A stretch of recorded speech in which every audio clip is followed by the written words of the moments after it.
Pooh. How's it going? I like that I just have a bunch of boxes highlighted in the corner there. Let me get rid of that. I've been doing a lot of cleanup work behind the scenes on the other side of the office. I actually think I can move a bunch of stuff that's in here in the back room now.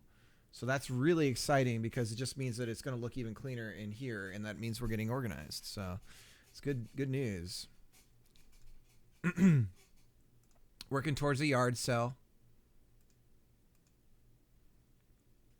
I'm sure they have a different... I'm sure there's some cute name for that in Europe that we don't do. No, don't do it. Don't do it.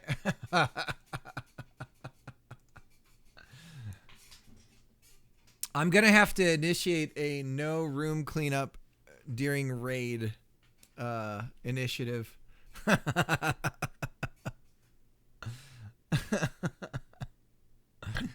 Oh, man. Man, I got to tell you, I'm so excited about the art stuff. Hey, I was wondering too, can I start to mention that in the Discord, or do I need to keep a lid on that for a little bit? I don't want to promise something if it's an unsure thing. You know, I don't want to put any pressure as well. So let me know if I should avoid that. It's my choice. All right. I'm trying to work on an update right now in Discord for everything that's been going on with the game and whatnot. Let me start writing the update in we'll do that in Obsidian.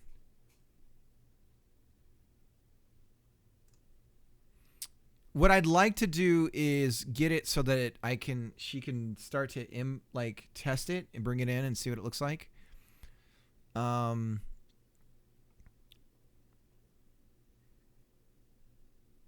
does it work?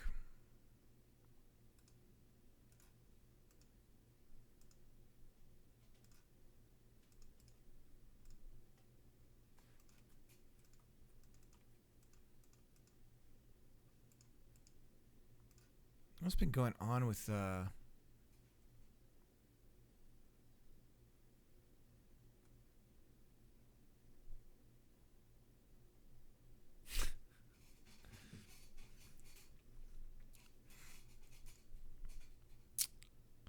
I found the power plug to my scanner, so I'm excited about that. Lower the brightness of the light. Blinded by the light. There we go. That's better. Let's turn this one on. So I'm excited about that because that means I can finally scan a bunch of docs and get rid of them as well.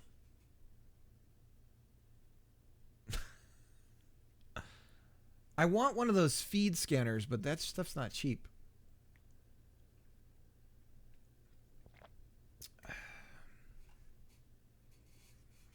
All right, so new animation system.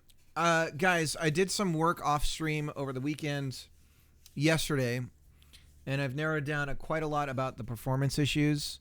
I've doubled the performance, and I think I can get even more out of it. And we're going to have to write a system for this because I've figured out what's going on. And it's good and bad. But I know why this. I know a little bit more about why performance starts to tank at a certain point. And so we're gonna have to build some tools in Godot in order to do the animations the easy way, and then we're gonna bake the animations, and that should help a lot with the problems that we've been having, or I should say I've been rocking and rolling. Denaldi, oh my God, it's been forever. How you doing? Down to the beach I'm strolling, but the seagulls poke at my head. Stop that. Super busy. I figured as much. That or you were dead on the side of the road somewhere. I just read this story about this 6-year-old who luckily was found by some hunters. He went missing like 3 days ago, and they found his truck, and it had somehow gotten buried in between mud and sand, and he literally couldn't leave the truck. Luckily, they found him, and he was alive.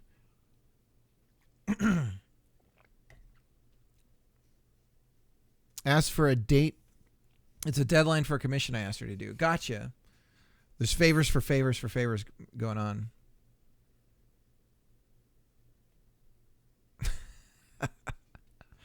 Well, I got some stuff I could show you here, Donaldi, real quick. Let's show Donaldi what's up.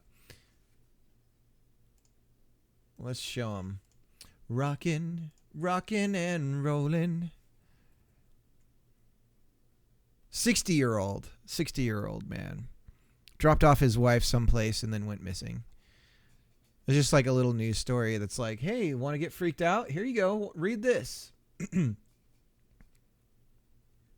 Rockin' and rollin'. Down to the beach I'm strolling. All right, Donaldi. So we're still working on the chat game, but stuff's getting crazy. Could have been worse. This is true. It could have been.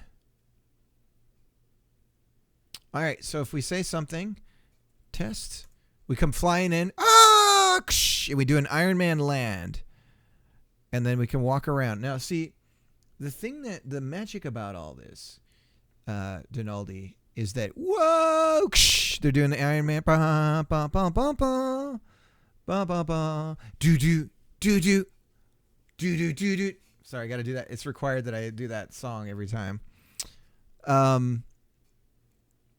Lots of changes to the chat system, though. Animation changes in particular. We're using a new skeleton animation system that should allow us to easily change the look of our characters and things like that. This affectionately dubbed Pride Man by Captain Coder is just a test skeleton. But we can swap out each of the the articulation elements with any sprite we want. So we can make our own characters, and the person that's creating the art only has to make the figure. They don't have to make all the animations that could possibly happen. And the number of animations that we can do are infinite, right? So that's what's going on. And now we are gonna eventually start to integrate this into the actual volleyball game. I don't know what would happen if we started it. So if we do !BSS, I think we're going to crash. Yeah, there's a bunch of things that are wrong. Let me see. I'm going to do a join. So I'm in the match. This is weird because it's kind of working. All right, so I think it just crashed. Nope. Donaldi joined. Weird. I've never done this with the new animation, so I don't know, frankly, what's going on. What's going on? We'll see here in a second. Not enough players up for a match, so it crashed out. Oh, the timer was set on for testing. So I guess we can try and do the rest of the animations for the volleyball stuff and see what we get. That could be something we do today, and I actually need to change unjoin. It's all busted. Should we try that? Should we try getting it going? This is in the way. Let's should we do that? I can explain too some of the performance things with the animations that are going down that I figured out as well. So we do need to add some animations. Let's look at the BSS code. That's a good thing to do. We'll look at the BSS code and we'll determine what animations it is using and which ones we need. And we'll go from there. Rockin', rockin' and a rollin'. Down to the beach I'm strolling. The seagulls. All right. So we're looking for /play verb, I think. No, it wouldn't be play verb. It would be... Oh, it is. Okay. So we have walking and rolling.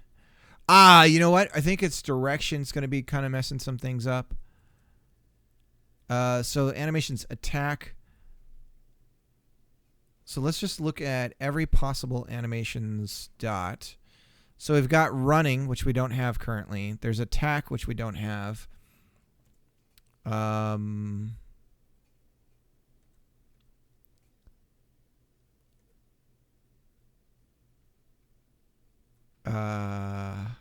We have idle. So running and attack are the only ones right now.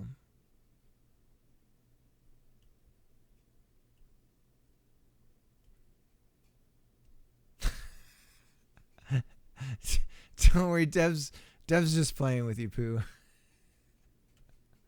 It's no, there's no Alabama thing going on here.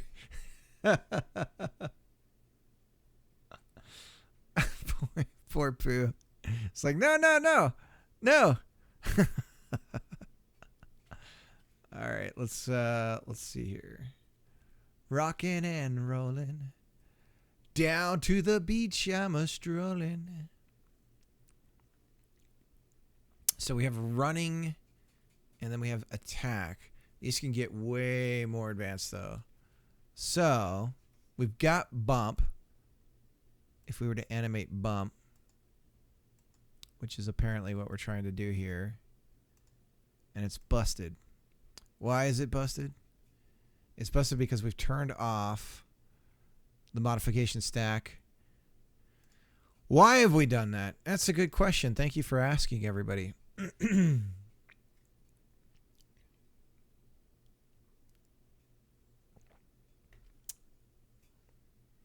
It's kind of a joke for people that live in the state that there's a lot of people that sort of I mean, if you've ever been to Alabama,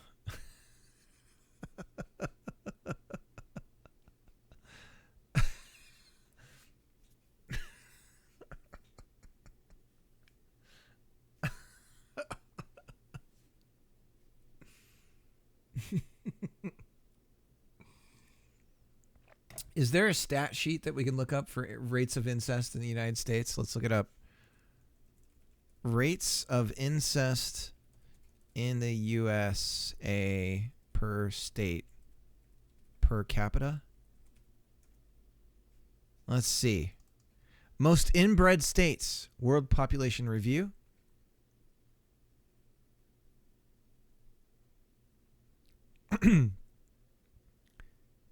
Inbreeding is more common in the following states.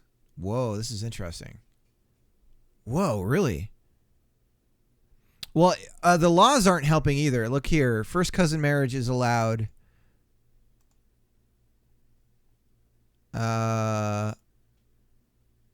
First of all, that any sort of marriage can be illegal if it's between two consenting people is effing ridiculous. But I'm not going to get into that. The state should not be telling you whether or not some sort of religious agreement towards two people being together is allowed. But unfortunately, marriage is a licensed industry. And therefore, but I won't get into any of that. All right. Let's see. First cousin marriage is allowed in California. First cousin marriage is void. I don't know what that means. It says inbreeding is more common in the following states. Washington is the first. Is this by order? Well, that's fascinating. Oregon. Inbreeding is more common in the southeast region of the U.S. and more rural states. Approximately 70% of inbred families live in desolate areas. This makes sense. Not that we want it, but that would be true. It makes sense. Inbreeding is common specifically in the eastern part of Kentucky, and the region is plagued with a stereotype that every family is an inbred family. Well, the stereotype is not entirely true. Inbreeding rates are higher in eastern Kentucky than any part of the state. It is believed that this is partially because people have moved to the mountains in eastern Kentucky for the low cost of living and lifestyle. Still, there are typically no other families in these living conditions.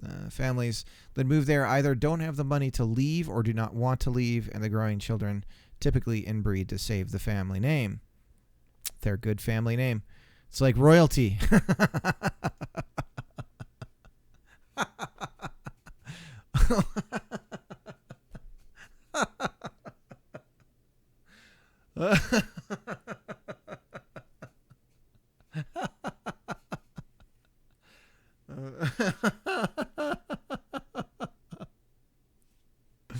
Yeah, well, we got to learn. This is a learning channel, and we're here to learn. One family from Kentucky known for generations of inbreeding is the Fugit family. So that's a name to avoid. The Fugit family was relatively isolated from the rest of society for nearly 200 years. Their inbreeding led to several medical problems and recessive genes being passed down through each child. Each one, they gave some of the offspring blue skin, like Smurfs. The blue skin gene is a recessive gene that only appears when both parents are carriers of the gene. The inbreeding caused the recessive gene to appear in both parents. I thought something about silver causes blue skin.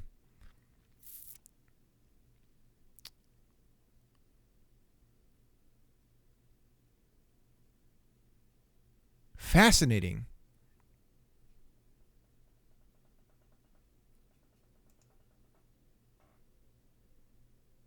Here we go from the Atlantic. America has an incest problem.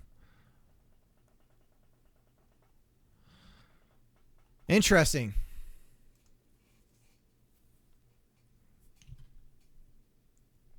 Down to the beach I'm strolling, but the seagulls poke at my head. Stop that! Oh yeah, let me explain. Let me explain some things here about the animation stuff. What I have discovered is that the kinematic animations running in real time are what is causing some of our performance issues. There's this thing called bake animations. And this appears to be something we might want to do for performance. If we do this, basically every single motion is keyed by a certain rate.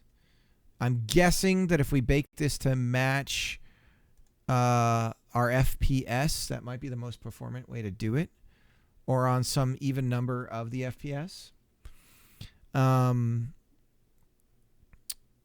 And so I think this is the most optimal way to do our animations. However, keying the animations using inverse kinematics is the easiest way to do the animations. Thus, we have a problem. So, what I think I need to do is build a system where I can have our little avatar that we build the animations on, and I can create a tool for that so that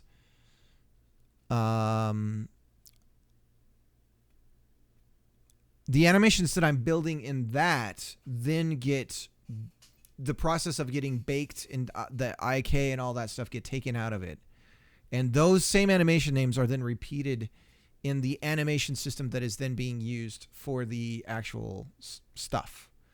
That way I still have... I was recently checking all the people from my graduating class, and the gene pool is so limited that every guy who is married to one of my ex-girlfriends. Aw, dude, I remember... I remember in high school figuring that out. And that's why I didn't... I guess ignorance is bliss. But if you follow the chronology of promiscuity, it really made that seem unappealing to me.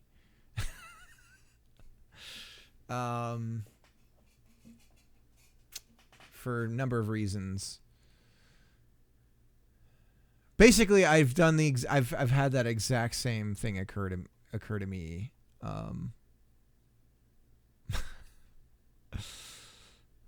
For sure, Dev.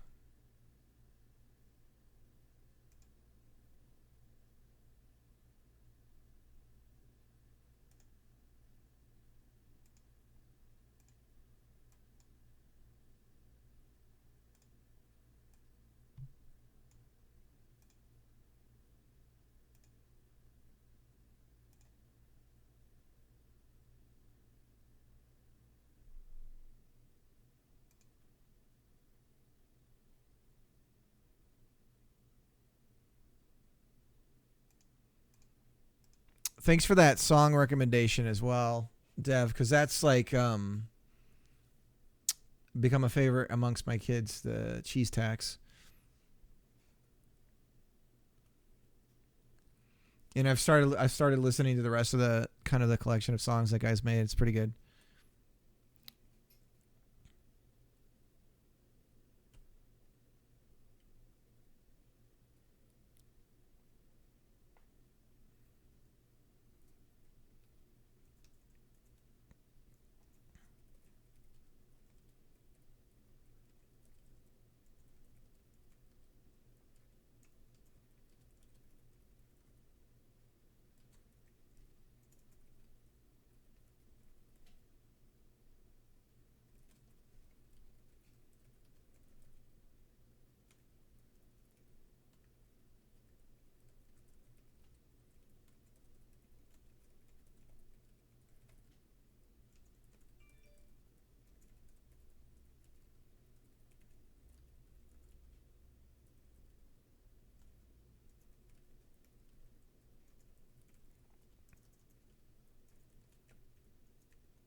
I actually met a lot of my exes after we broke up. Each time I saw any of them, just became grateful for the fate of these bullets I dodged.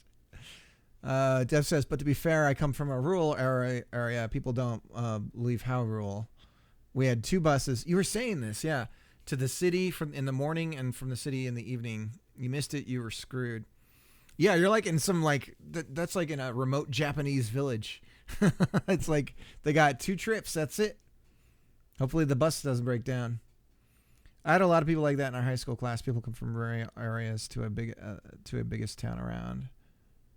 Had this opportunity to live in a town from start. Yeah, ours was not a small. Our school had a daycare built in.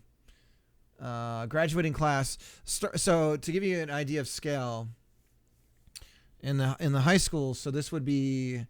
I don't know the equivalents in most of the European systems, but so you're starting from graduation and going back 4 years from that point. Graduation being when you're about 18 and you're heading into college. So daycare built into the school. Freshman class was about 2,000 to 3,000 people. Graduating class would be around 1,000 people. So you can already see the massive amount of dropouts in the system. But this was in Central California.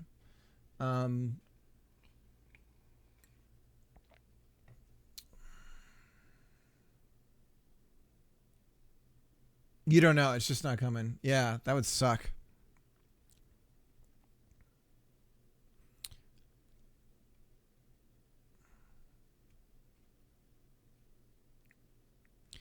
I mean, the one thing that I've always thought is both a blessing and a curse for what I understand about how a lot of European countries sort of their economic systems are set up is there's a lot of specialized workforces.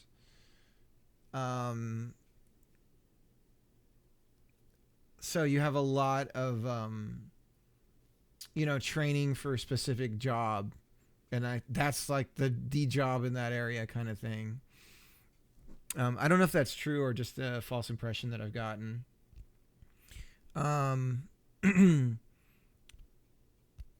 So a lot of specialized. We would call them not legacy training. What is the term?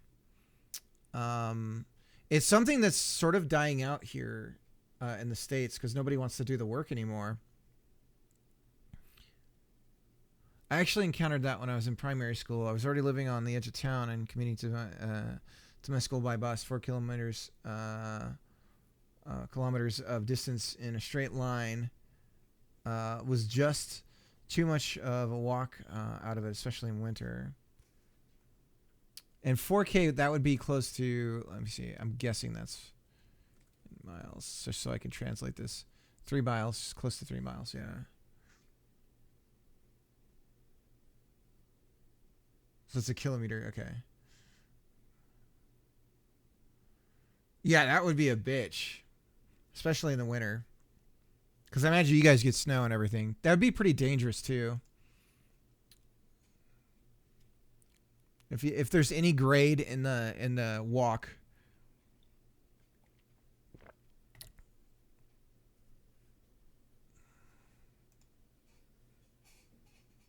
I drove 15 kilometers to primary school by bike.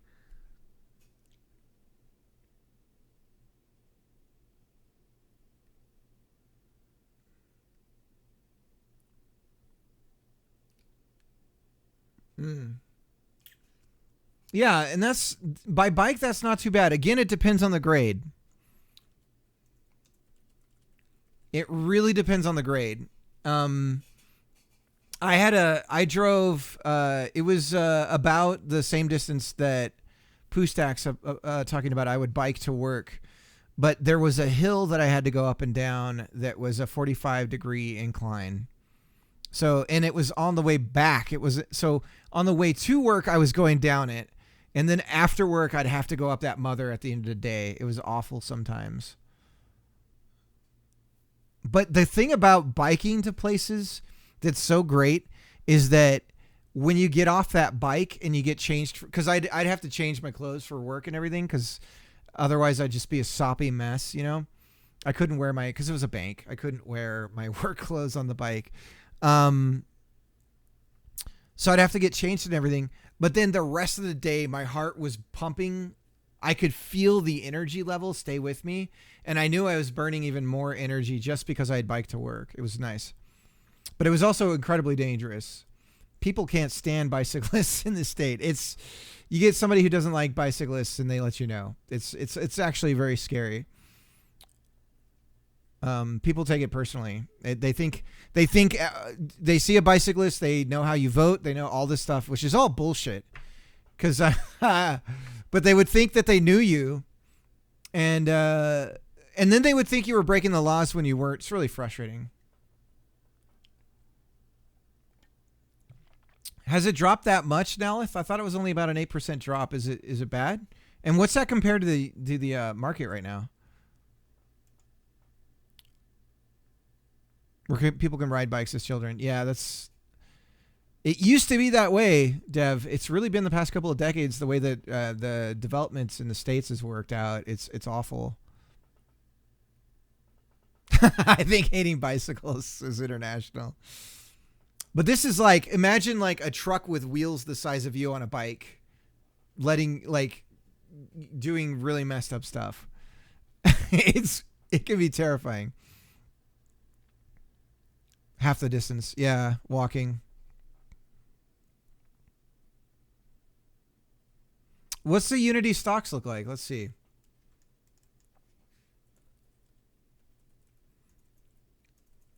I mean, they're likely to get acquired. So they're on the New York Stock Exchange.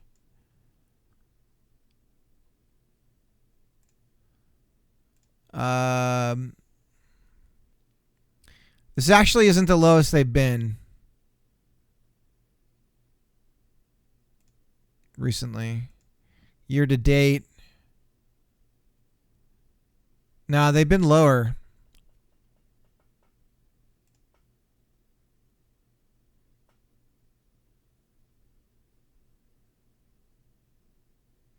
Even in, November of 2022, they were pretty low. I know Unity's bleeding right now. That's one of the reasons why they're doing this. Yeah, overall 5-year, look at this. Big decline. I mean, if you think they're going to turn it around, I suppose that's a good time to buy.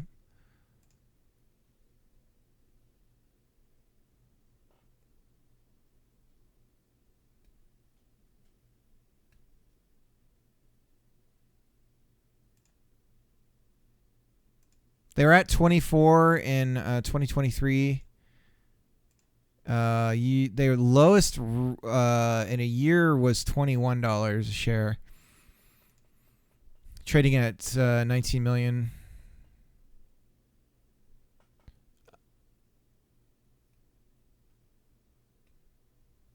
Speculation bubble. The only time I've been sure about buying gaming stocks was twice. Nintendo, when they announced the Wii, and every paycheck I put about $300 in it.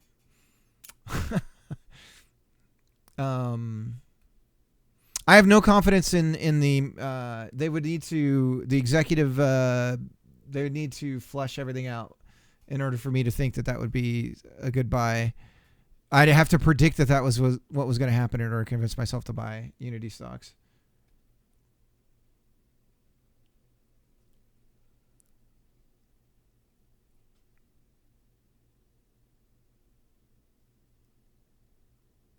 I don't know how stocks work. I don't get how you make money. Well, essentially you're buying a share or part of a share of a company.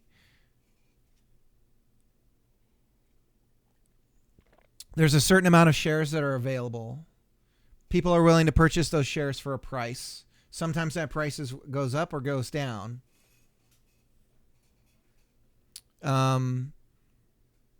If you think that a company's doing is going to pay off in the future, then you put your money in the company, right? Right, exactly. You have to know the market that it's in. But sometimes the wider market will screw you over, and even though you know something really well. So, but yeah, I was never more sure of Nintendo. And there was another company recently that I bought private shares in. And that company is not publicly owned, but it is a video game company.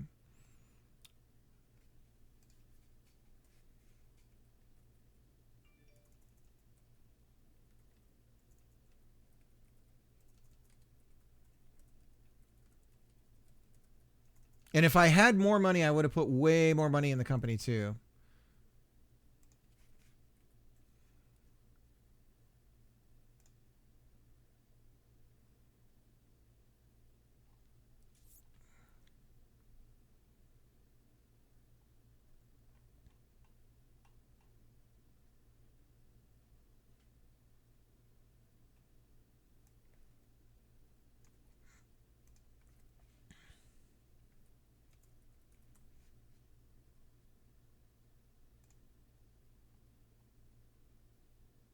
But the company that I put money into is Digital Eclipse.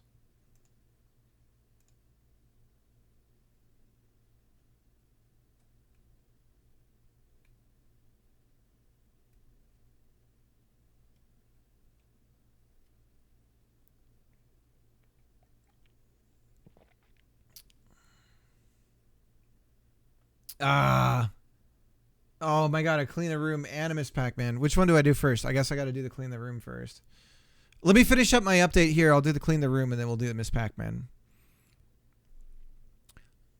Maybe for the Miss Pac-Man redeem, I can work on getting the speed firmware installed. Is that okay, Dev? I got to go to my laptop and get the mini USB mini I shall allow it. Okay, cool. Because my focus with the app is selling, I've realized if I make a system that's identical to stream avatars, everyone that watches a streamer using this app will go, oh, that's just stream avatars. In order to sort of take things to another level and make this whole thing pop, I thought of doing a skeleton animation system. This also solves an issue I was encountering with the limited number of so-called animation verbs I would have at my sprite solution. With my sprite solution. Stream avatars, for instance, only requires 5 specific animations, the rest requiring custom scripts, etc. to be accessed. Colin, how's it going? You want to see what we got going on here? We got our little we got some we're moving the animations over in the chat game to a skeleton system. So, but this will allow us to replace each part of the skeleton with whatever design we want to do. So we've got, let me go over here to Krita. And we can open up our template. So this is our skeleton that we can work with. So we can give this to any artist and they can build out each part of the character into whatever they want. We're going to be doing a 3/4 view and we're basing it off of like chibi ratios. You're also working on animations at the moment. Nice. Yeah, so we've got like a falling animation when they first come in, and then we've got a land animation. Let me show you what it looks like in action. So if I say something, my guy goes falling in. Oh, there's a glitch. Hang on. What's going on? Why are we glitching? Sorry, guys. Let me go back. Oh, I know why. Sorry. We turned on the modification stack on accident. Okay, let's go back.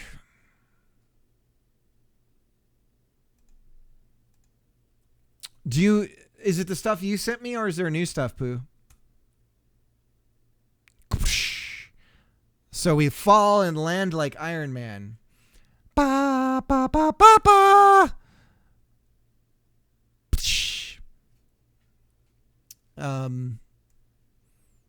Yeah, but this is going to be interesting. We'll be able to have some states for animations and stuff like that and have much more dynamic animations as well. We can set up states for like the upper body and the lower body. So the idle animations, somebody can be like, you know, idling and they're walking towards something and like you could wave and while the character's doing something else, the wave animation will play and stuff like that.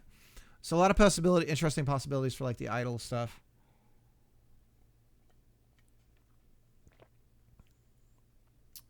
It's all right. I've encountered some major performance problems that I'm finally understanding. It's been a while to figure it out, but it finally clicked for me. And I've had a lot of people warn me not to be using skeletons in 4. Sean Dewhurst has been warning me, saying that it's broken, but so far I haven't found where. So I don't know if I'm not understanding something, or maybe it's working now and he doesn't know it. I don't know.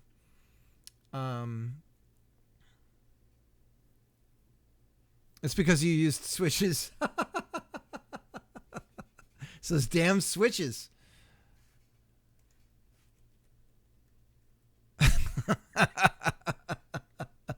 Dude, it's so funny how that gets people so... It really puts their panties in a knot. I was actually just writing a quick update about what's going on here. The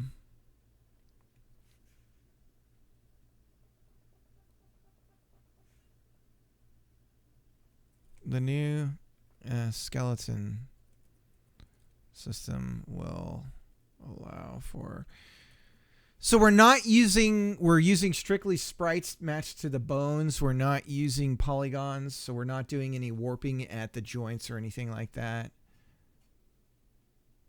I don't get many of those viewers criticizing my code. It's probably because you know how to code.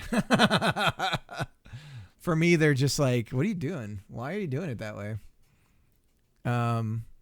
New skeleton system will allow for any part of the avatar to be swapped out with another sprite. Upper and lower arms and legs, chest and head.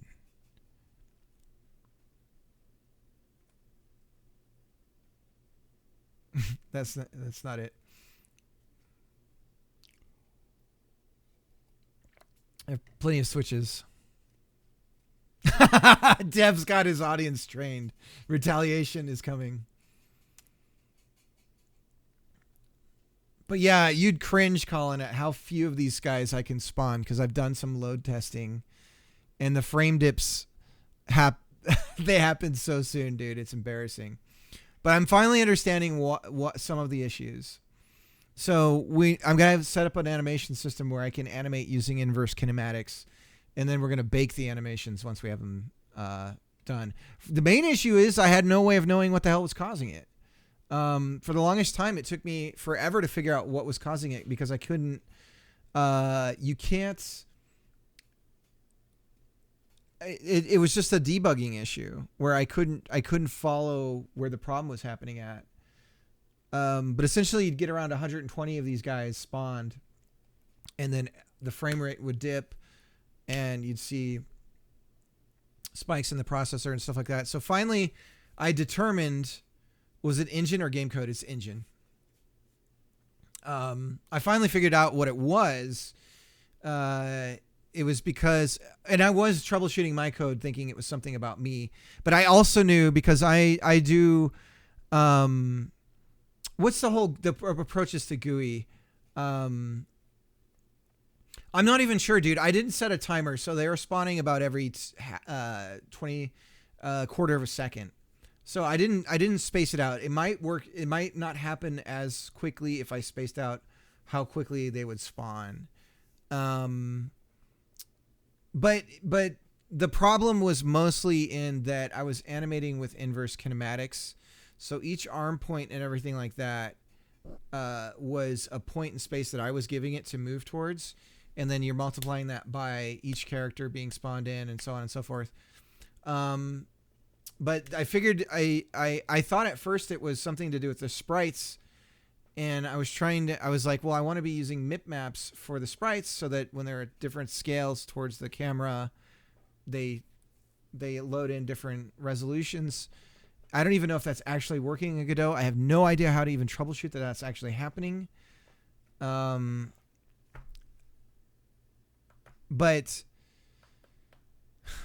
it sounds like with 2D, it's like, is that even a thing that's going on? I don't know.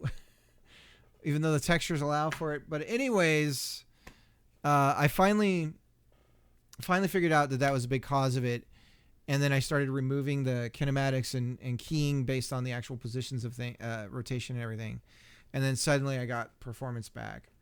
So I just need to do that for everything, and it should fix a lot of that. But anyways, I thought it was a sprite thing. I thought it was the size of the sprites and stuff that I was doing. But it doesn't appear to be the case. But it's the bones and the animation stuff, ironically. I guess not really ironic, but Master Pixel Art might be overkill, yeah. I just don't know how to, like, I don't know, in theory, I don't know what scale people are going to use for their art. The one thing that it definitely does give you is smoother, because we're doing skeletal animations. It gives you much smoother. Where's the running app? Sorry, now I got to find where the actual. There it is. Like if I look at it, the rotation of the sprite is way smoother now. Like it's less pixelated. based on the scale that we have everything right now.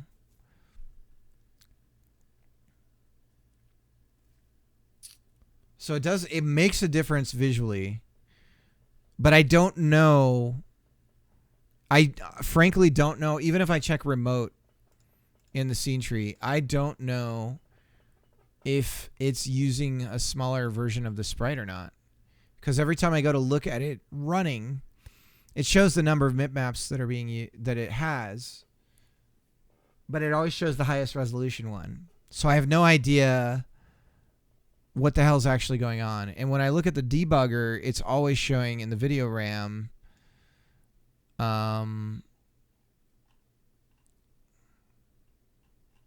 Yeah, they're sprites. They're still sprites though, technically.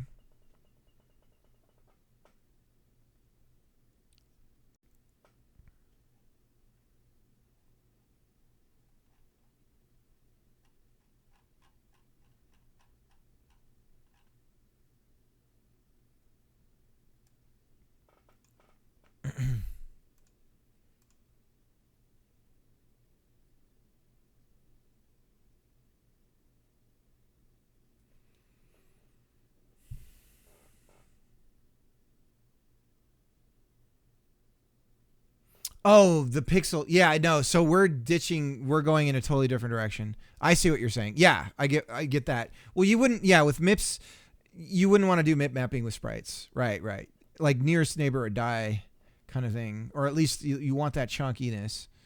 Speaking of sprites. Oh, God. What is going on here? This must be a huge bottle of Sprite. Does that seem small to you guys? Is this like a 2-liter? What is this? What's going on here? The shape, everything about this is weird up here. What's going on? Okay. That's huge. Okay, that makes more sense. I was like, what the heck? Anyways, we're going to do the cleanup that Devro, this is a weird stream. I'm not getting anything done right now. Let's get some cleanup going. Yeah.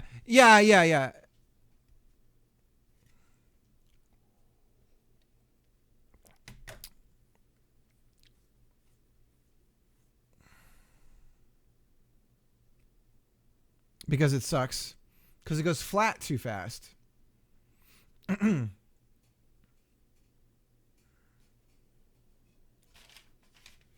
me get my lapel. Lapel. Where's my lapel?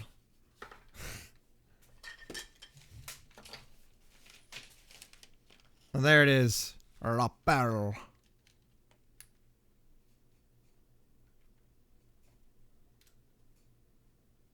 The problem if I have a Sprite is it's not coffee.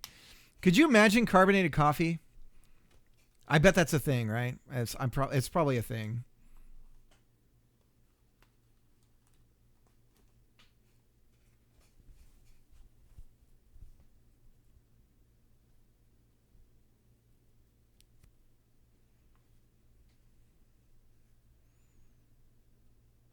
Carbonated coffee, dear God. We should just end all life on Earth at that point. It's like we failed. We failed. All right. Let me, I'm going to keep checking back on the chat. All right, so we got a bunch of boxes here, but the good news is we've been working in the back office a ton. So that's what I'm going to be working on here. I'm going to set a timer for 10 minutes. Every day we stray further from God's light. This is true.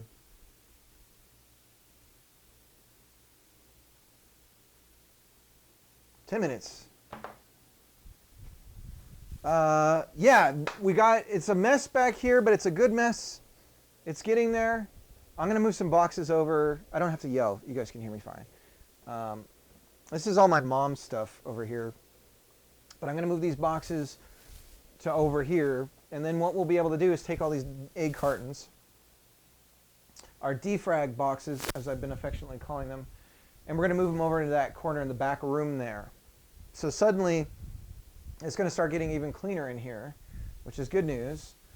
And I have been looking through these boxes every day and getting rid of a bunch of stuff. It's been going great. I've been doing a lot of work off stream with this stuff, so but this is basically the garage. It's one little room, and we're selling a bunch of it. We're doing a yard sale and getting rid of it. I was asking Pooh, is there like a cute European name for what we call a yard sale?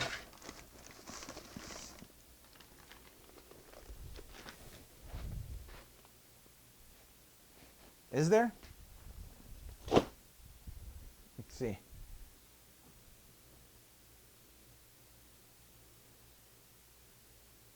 Let me get the big screen going on for you guys.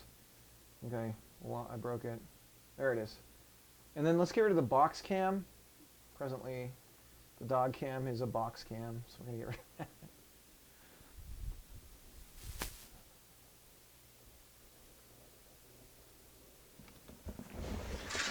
Oh, God!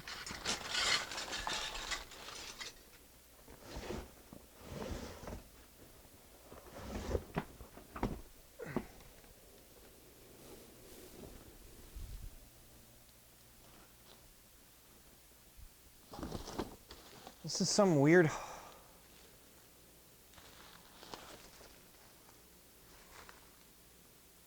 the hell is this thing?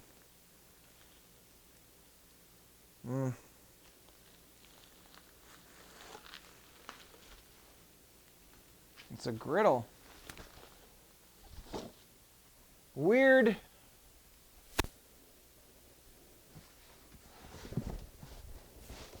This is China. China. Brazil. China. China.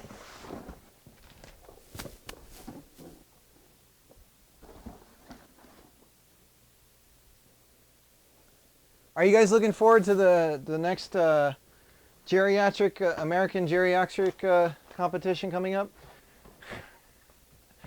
Who can not crap their pants the longest during a debate?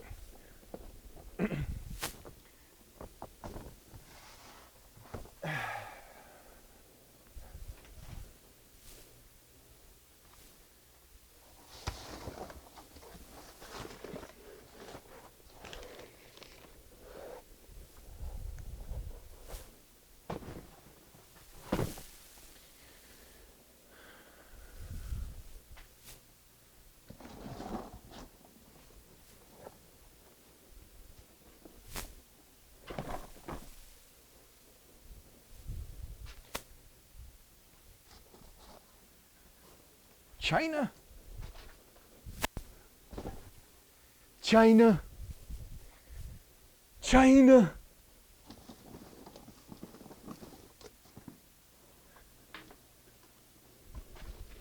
So yeah, I had a bit of a scare this weekend with my mom.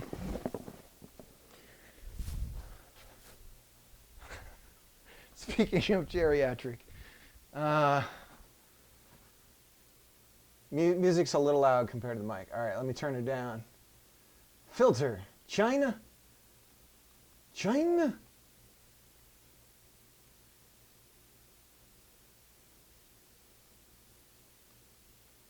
Okay.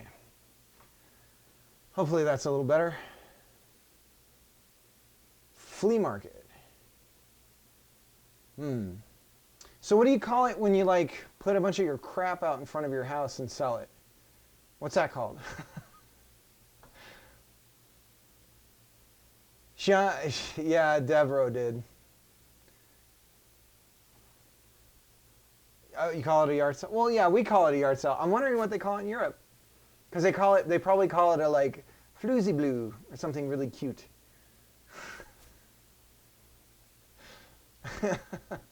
Nobody does that. You either give it away or sell it on some page.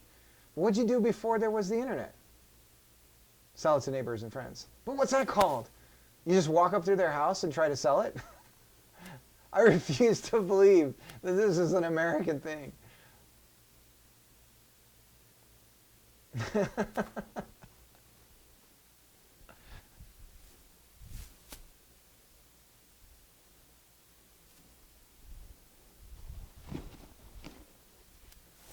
China.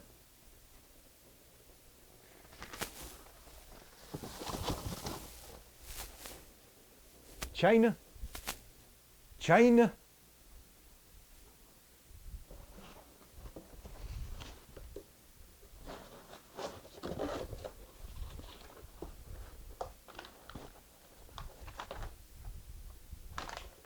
Norton antivirus. I think I can get rid of this. I don't know.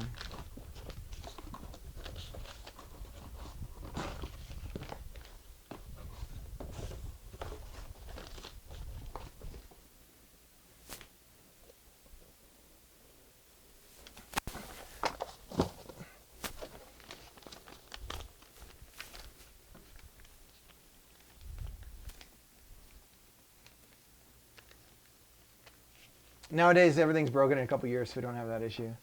Problem is, Poland was a very poor country even 20 years ago. Yeah, yeah. We would refurbish a lot of things. We call it calling to people, or speaking to friends to ask them. People are mostly struggling, so nobody was selling things they had because it could be handy in the future. Right. So that's a real... that would be referred to as like a Depression era thinking. You're afraid to get rid of anything because you might need it in the future, pretty much. Save for kids, families, neighbors, and etc. Yeah.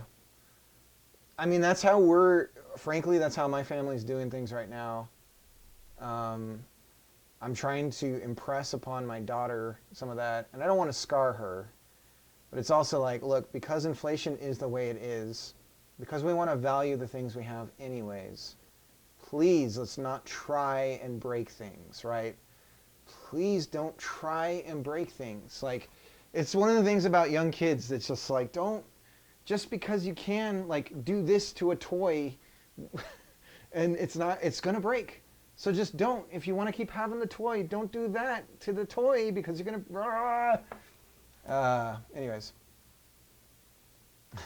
We'll end in current times where if you sell something, you post it on Facebook pages, sell it there, yeah. Spots in newspapers that get buying and selling stuff, right. Yeah, I guess, that's the thing is, like, you have this big yard in the States, and you're just like, well, I'll just put all my shit out there, and people drive by, and if they want to buy it, they can. Yard selling is like one of the best ways to save monies in the States. Because people, especially in the richer neighborhoods, if they're having a yard sale, you fucking beeline it there because they're just getting rid of stuff. Some of them are a little like they don't understand. But a lot of them are like, 20 cents. And they're just like getting a Casio radio thing. And you're like, fuck yeah, I just got a radio for 20 cents. Oh my God. That's not now. I'm talking in the past of specific moments in my life.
Okay, so moving on for the Pac-Man redeem, what we're going to do is we're going to move the cabinet around. I'll set up the camera so you guys can see. I got to grab my laptop. We got to get a SD to micro SD adapter for the laptop going.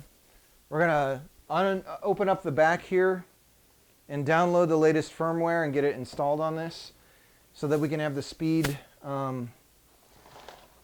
hacks for Miss Pac-Man.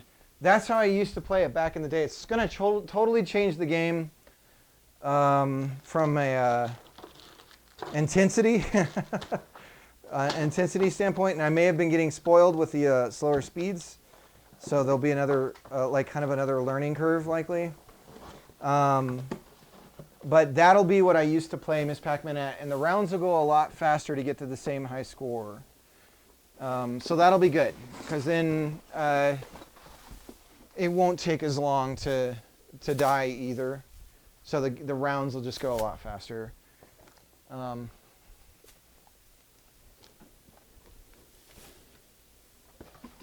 Okay, let me check the chat here. And we'll close this up. Still got a lot of boxes here. One more to put in there from the old days. Ah, damn it, I shrunk the camera again. First he packs, then he Pac-Mans.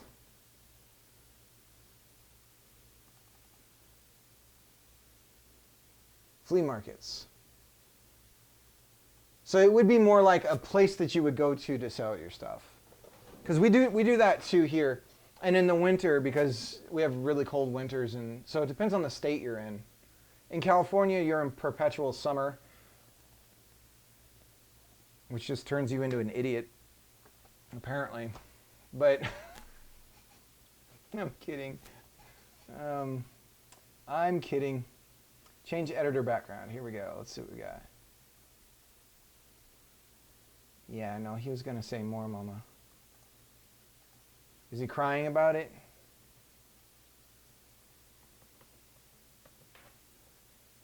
More, Mama.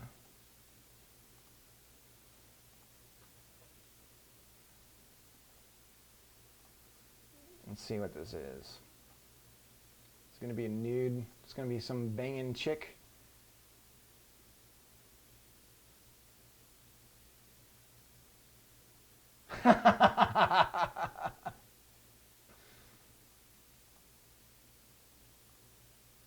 This is perfect. Let's put this in pictures and then open up settings, appearance. Where do we go? Defaults, appearance, browse. Is it? Yeah. Save.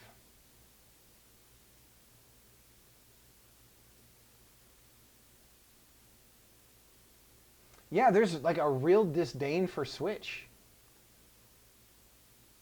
More.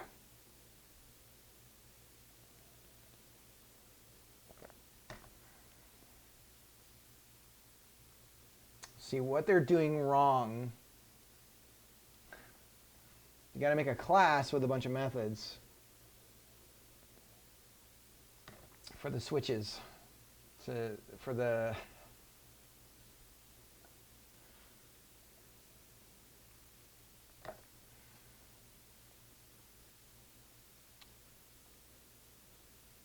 switch statement itself should be a method call, and then inside that there should be more method calls, and inside that there should be more method calls.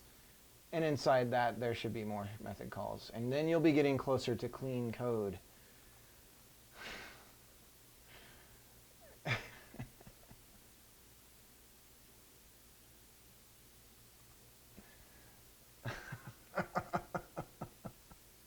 All right, let me set up the, we'll get the arcade cam going here. And then I got to go grab the laptop. And we'll start taking apart.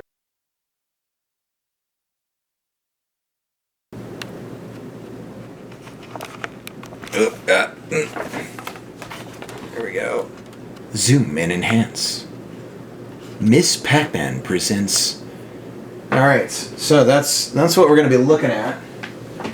We got some doggo treats here. Gotta get those moved out of the way.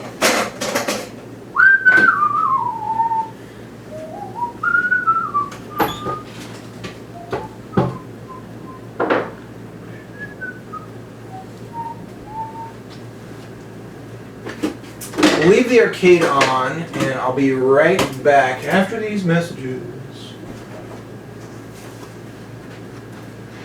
We'll be right back. I got this little Captain America tin my buddy got me back in the day. Look at that nice line of dust. Beautiful. Okay, let me go get the laptop, and you guys will hopefully still be able to hear me a little bit. Miss Pac-Man is naked. Hell yeah! Too hot for TV. Ooh, should we do the thirst? Hang on, let's do the thirst. The thirst cam. The programmer thirst cam. There we go. So this is to bring in the ladies. You do this. Show the. So when I'm coding, we'll just do the thirst cam. the Anyways, I'll be right back. I'm aroused. I'm not ashamed to say it. I want more of it. Here, we'll do this, and then the chat should show up on the other one. Let me get that loaded up.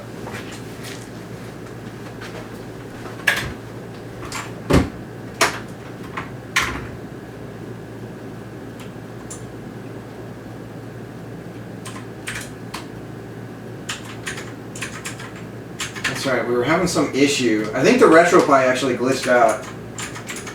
Yeah, she glitched. She busted. There we go.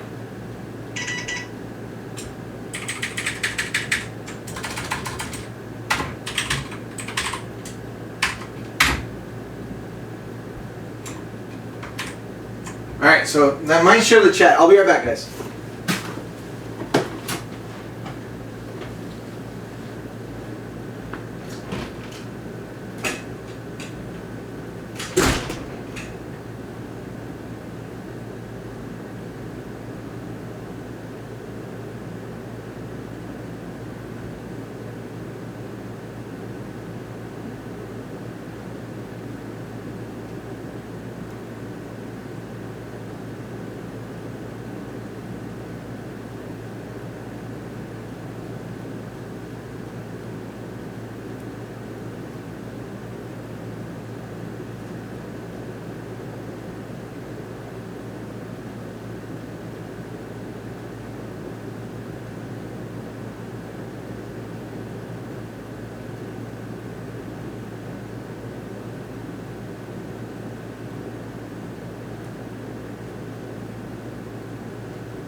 Mini SD cards, but they're actually inside of one of those boxes, and crap, dang it.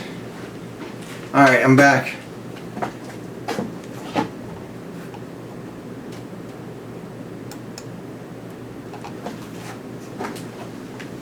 Let's open up the back. I gotta get the directions too on the laptop. On the laptop. On the laptop.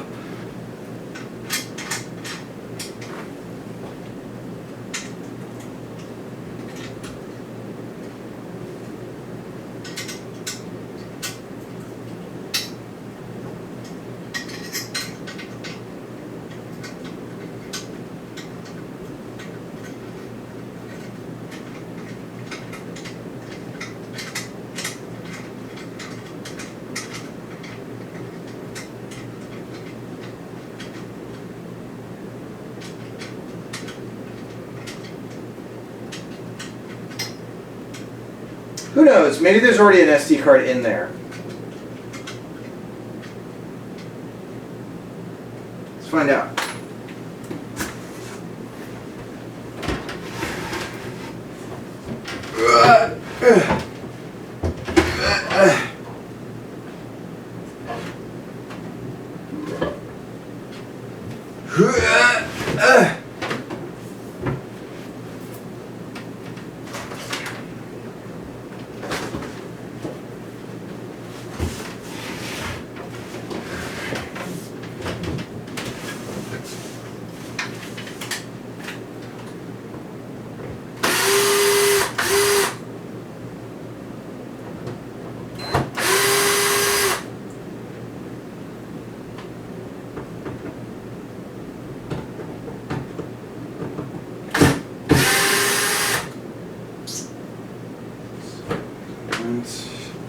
Alright, I'll lose these screws. Pop this bad boy off. There we go. My God, there's nothing in here. My God. It's full of nothing. Alright, let's start reading some directions. Get ahead of ourselves. Is there anybody in the chat? Anybody saying anything? Nothing in the chat. Alright, good. So 40, okay. Go here, and this is arcade 1-up Miss Pac-Man. What is our model? 8267. 8267. And there it is. Firmware update. Dip switches added. High score now save at completion of game. Volume levels have been adjusted. Allows for 0 to be muted. What a fantastic idea. Firmware update. Okay, here we go. No directions. Oh, here's a PDF. Alright.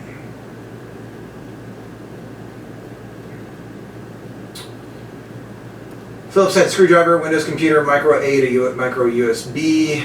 USB A to micro USB, corresponding update tool. Once the patch has been downloaded, blah, blah, blah, blah, blah, blah, blah, do a bunch of crap. Open the updater folder, blah, blah, blah, blah, blah. But how do I get the standing arcade sign? Swip to off, plug in micro USB cable. Once the USB... Oh, okay, so we don't need...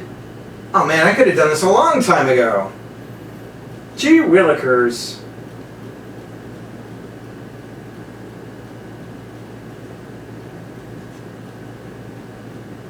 Alright, so all I need to find is a micro USB. Flip the switch to off. Off. He must be stopped.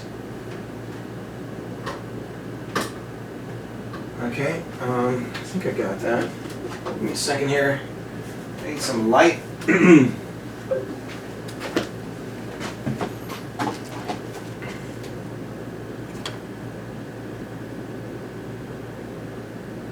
I have to wait till you tell me.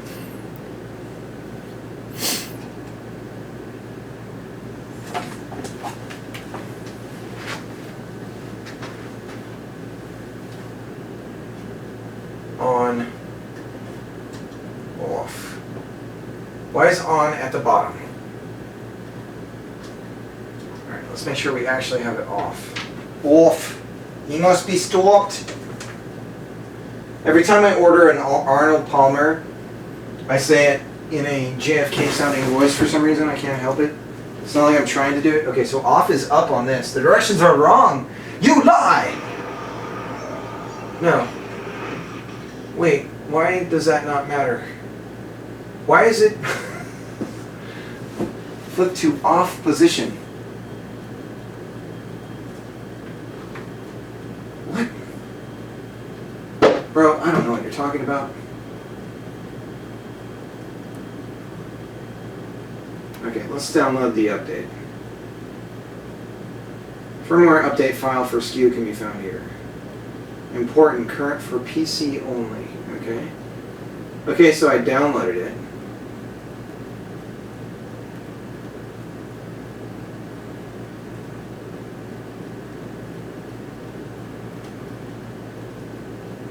PCBA number 3032 only.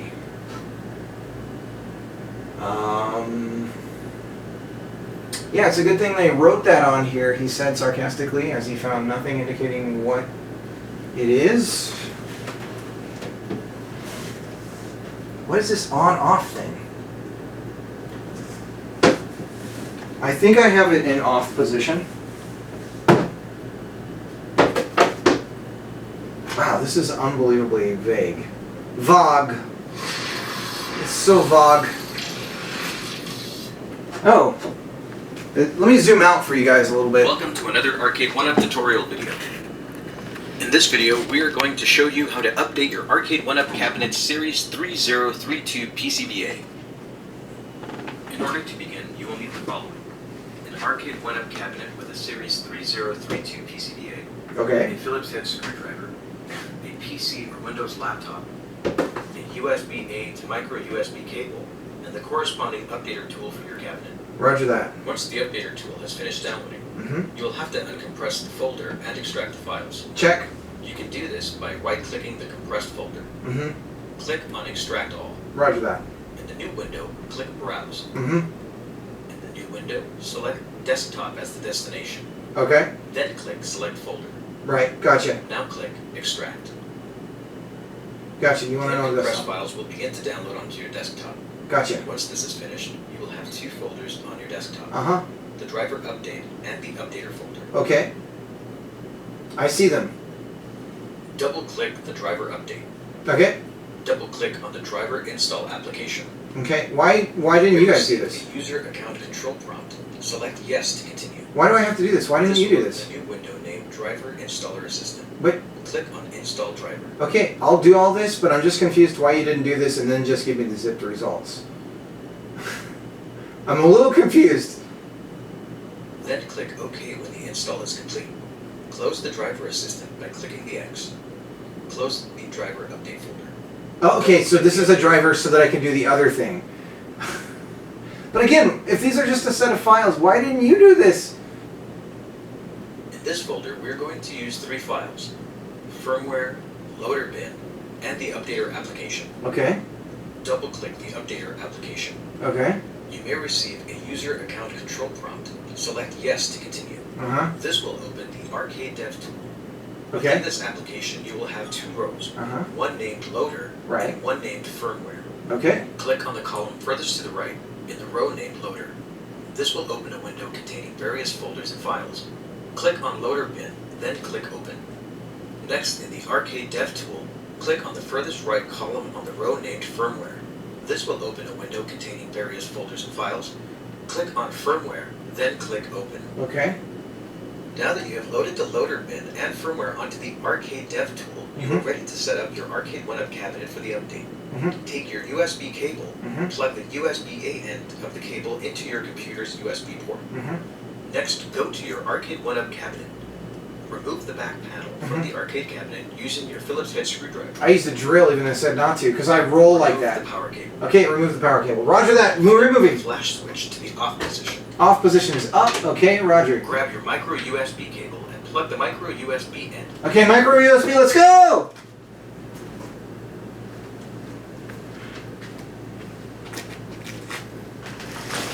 Micro Libre! How's the chat? Arnold Palmer. You order a golfer? Pagorli. I don't know if that's right or not, but I'm gonna Pagorli. It's always Pagorli. How's it going? He must be stopped. That's how I order the Arnold Palmer. He must be stopped.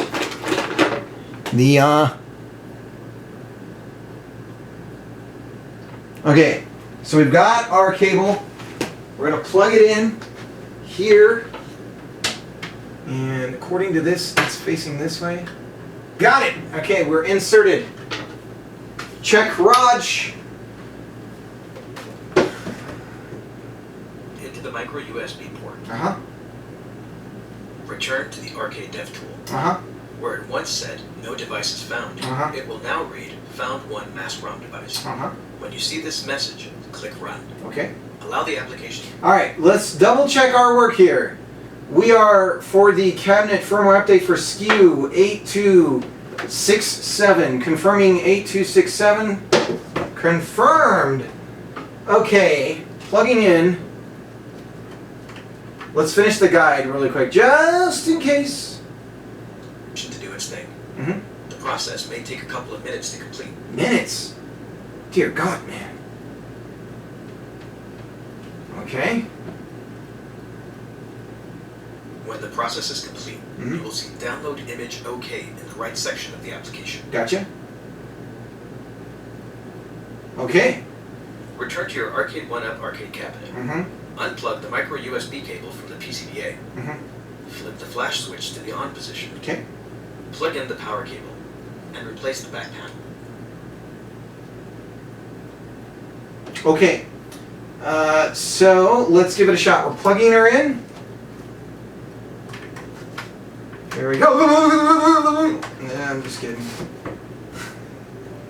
There it is. Found one run master ROM device. We're hitting run. Download boot start. Test start device success. Check chip start. Blah blah blah blah blah. Download firmware. Okay.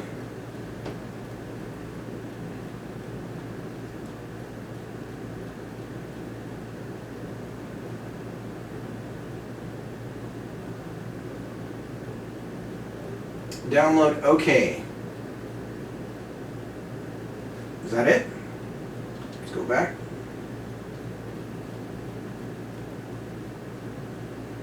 When the process is complete, you will see Download Image OK in the right section of the application. Mm-hmm. Return to your Arcade 1-Up arcade cabinet. Unplug the micro USB cable from the PCBA. Okay. Flip the flash switch to the on position. On position. Confirmed. And then plug everything back in. We can do all that. Okay.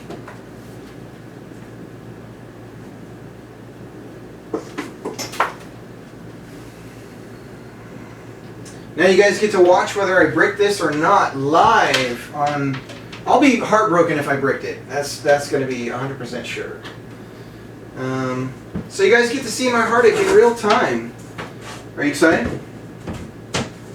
Are you pumped? Okay, so we're going to screw this bad boy back together. Let's get our torque all the way down to the bottom.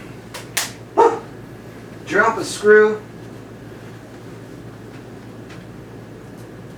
And here we go.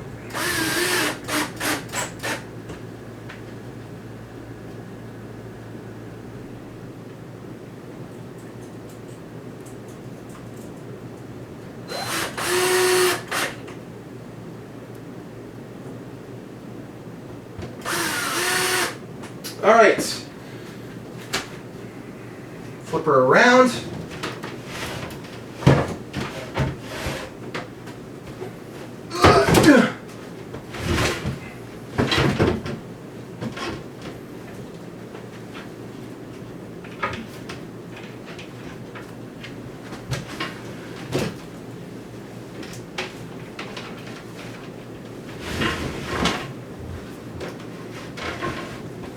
I feel like after all this, we should at least do a round of Miss Pac-Man, right? It only seems fair. There we go. Come on. Ah, the brakes are in the way.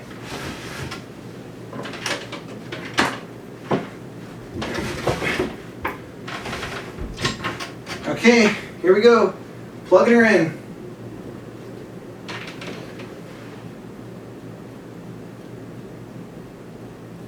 Okay. God, I thought micro...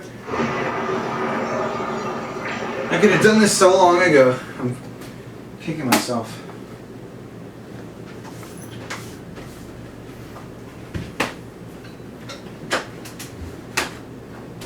Let's see here. So we should be able to press second player to hit the game settings. Alright, let's zoom in so you guys can see this. We'll go to the game settings. There should be a whole bunch of new settings to see. Do you see what I see? Ba ba ba ba ba ba ba ba ba ba ba ba ba. How do we She's blown out.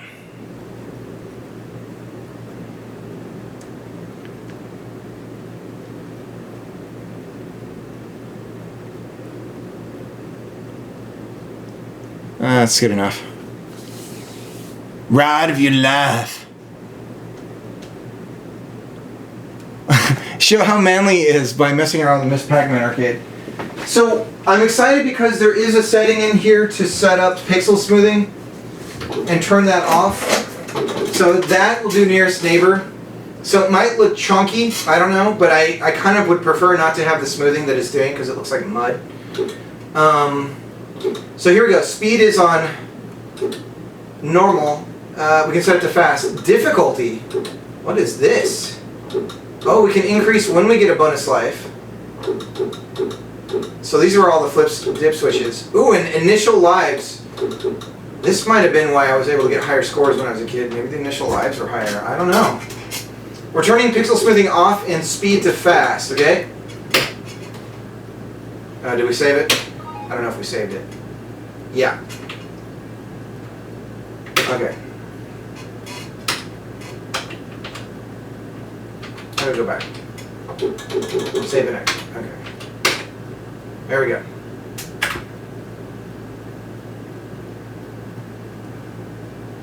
Should I do a round?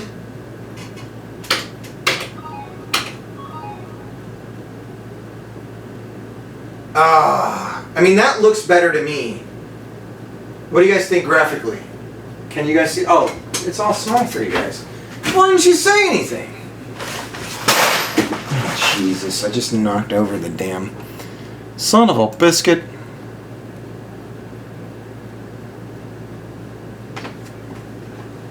If things change on your sides, what do you mean, Pooh? What do you mean, Pooh? Alright, I gotta show Pooh's sister's artwork for the characters and stuff that's going on. I don't know. It looks nice and clean. There doesn't seem to be any shimmering either.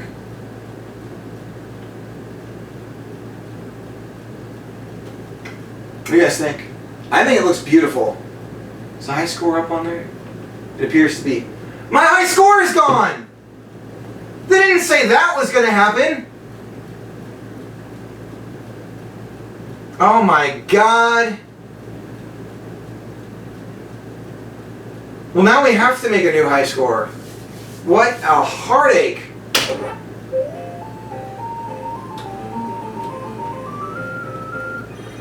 Whoa, shit. Oh my God. This is not what I remember. Oh shit. Woo-hoo-hoo! This is not right. No, the ghosts are supposed to be fast too.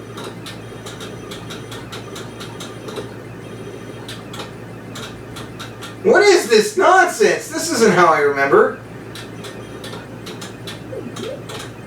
Why am I so fast and the ghosts are so slow? What is going on? This is cheating. No wonder I remember this being easier.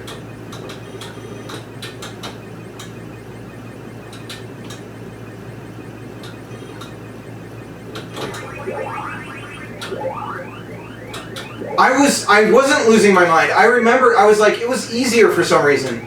Was this it? I could have sworn the ghosts were supposed to be fast too. This is insane. Oh my god, this is insane, the speed.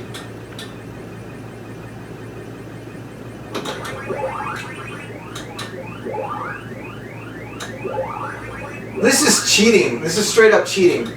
This is straight up cheating. This is insane. But this is the speed I remember. It's starting to feel slow again. Okay. Well, now I can do all kinds of crazy stuff.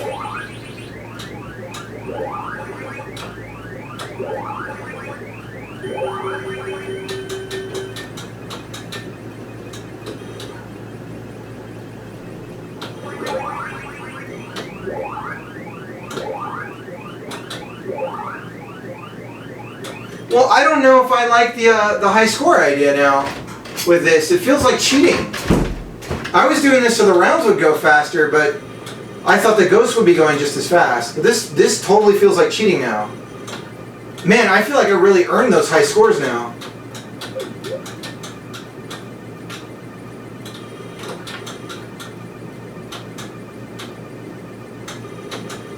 Maybe that's what the hard difficulty thing is about. Should we mess with that?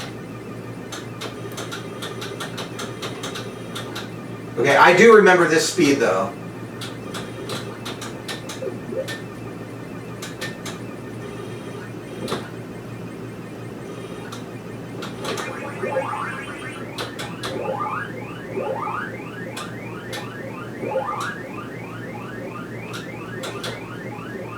This is cheating, because like I can get all 4 on the second board, and that's really hard to do.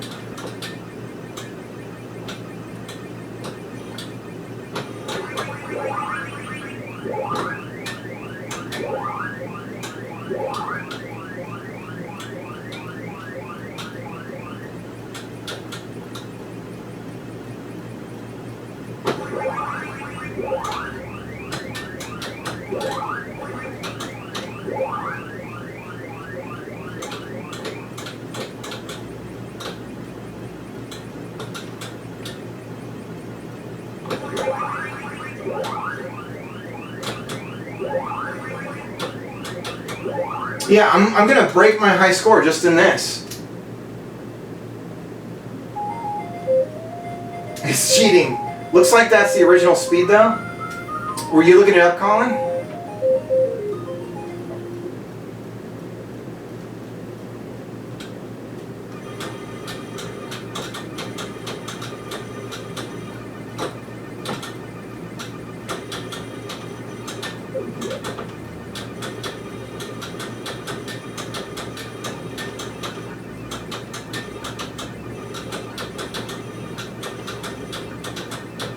This is straight up cheating. This is like I've been training like on, oh god, that was a total accident. It's like I've been training with weights in like a higher altitude, and now I'm back. This is like Rocky 3. This is...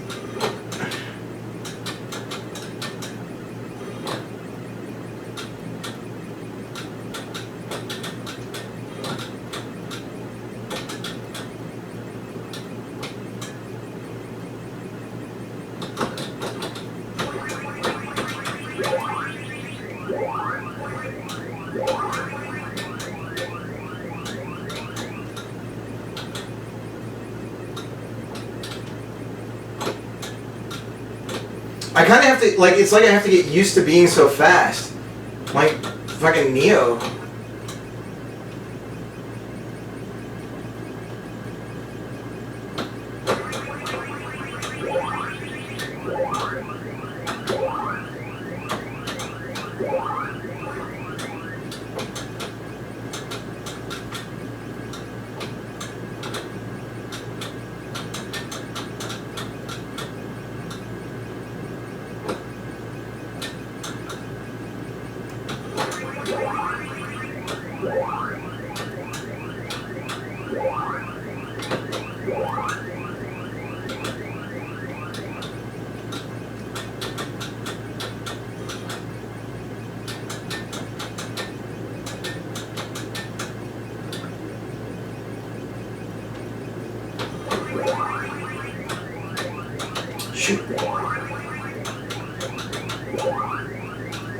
Jeez, I'm gonna kill my high score.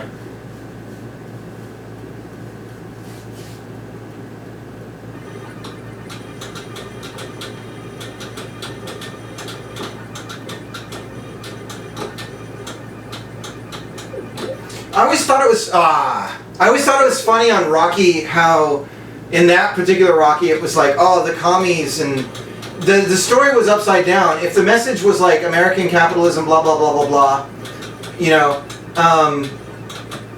then why was he training in like crappy conditions and stuff? And it was the guy in the USSR that had like all the computer and the tech and the medicine and everything.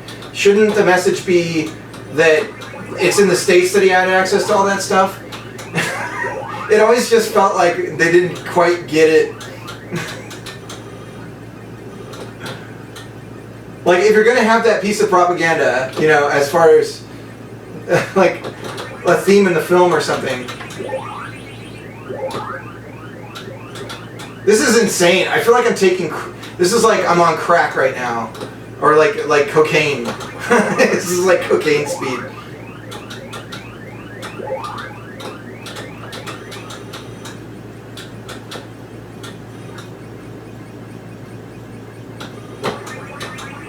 Ah, I screwed that up.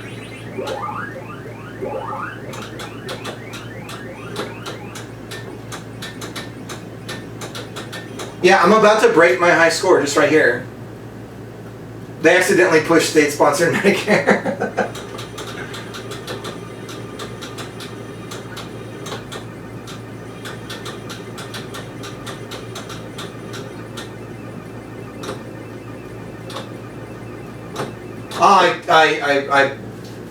It's funny, it changes some of the meta. Alright, after this, I just want to see what hard is like really quick. But yeah, this definitely speeds things up.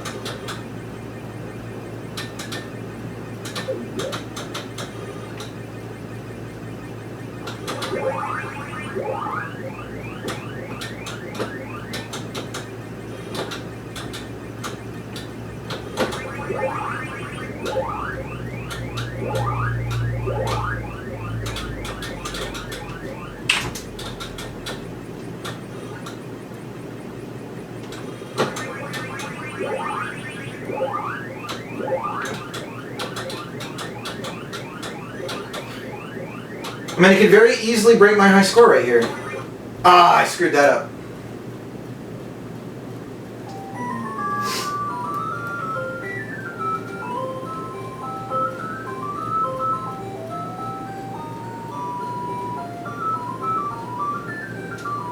Yeah, on the positive, any high score is a high score now. I almost don't want to break my high score until I know... I want to play as close to the original as possible.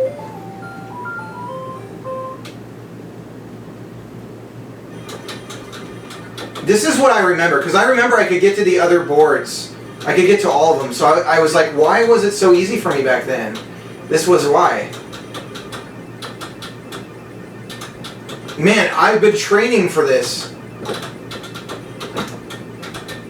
And I was like, why are people jumping in who've never played Pac-Man and said that they bought like the PS4 arcade pack or whatever, and they were better than me at it? I was so confused, and now I think I know why. It's like, it's because this crap was going on.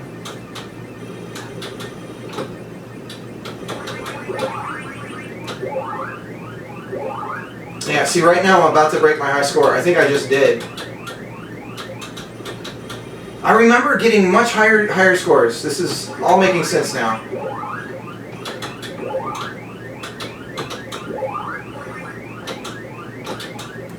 What was I, 70s? Was I in the 8200s, or I can't even remember.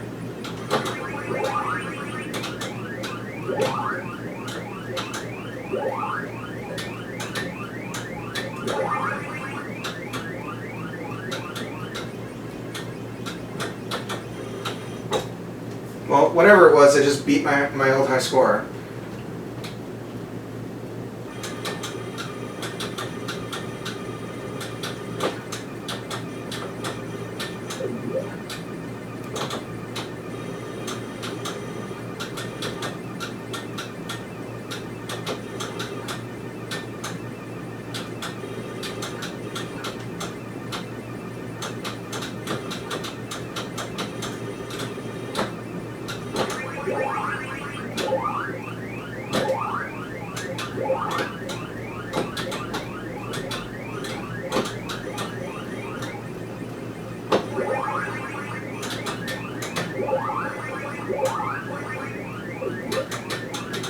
Yeah, I decimated it. This is what I remember.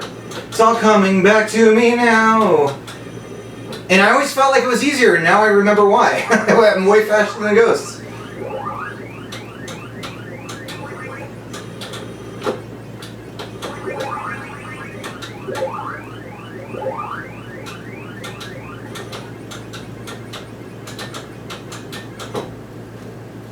See, I don't know if I should count these scores.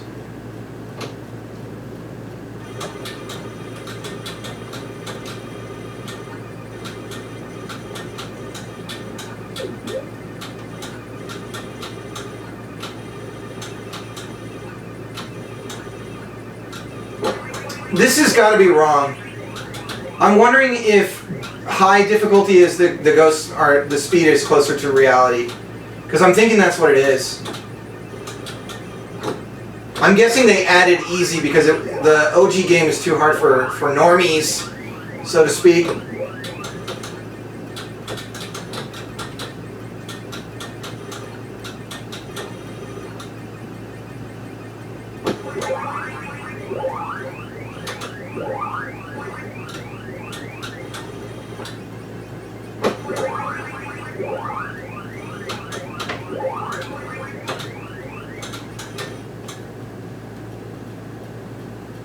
Need some leagues.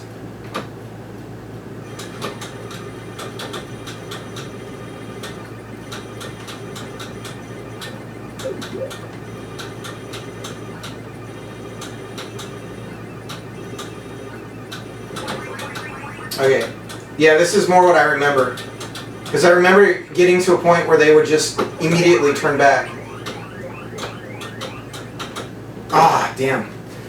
All right, let's check out the other settings here for the other stuff. And maybe they have different high scores for each of the game settings. Maybe that's what's going on. So let's just check, put the speed back to normal, difficulties on easy, all the initial lives are the same. We'll go back and see what it looks like. Okay, speed is normal. Save and exit.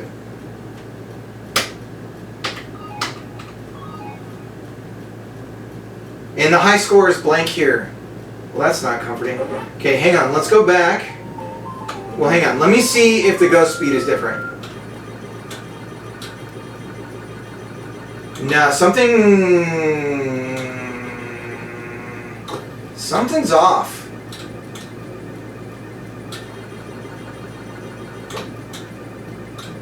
Nah, this is right. It just feels so sluggish, but it's damn harder. I'll say that. Okay, so we're going to get down to this.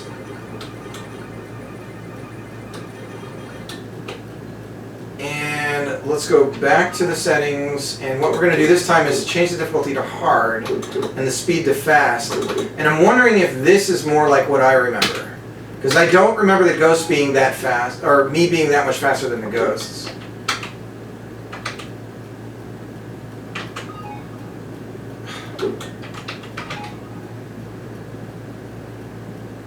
There's our score.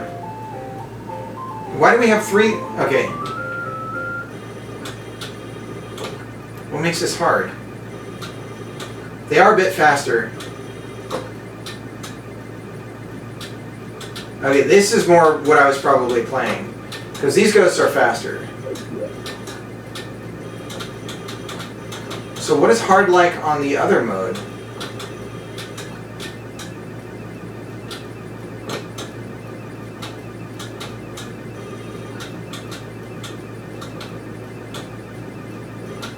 Man, am I going to get some crazy high scores now?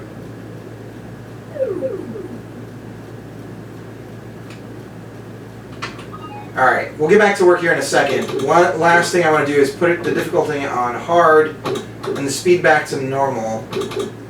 And then see what we look like.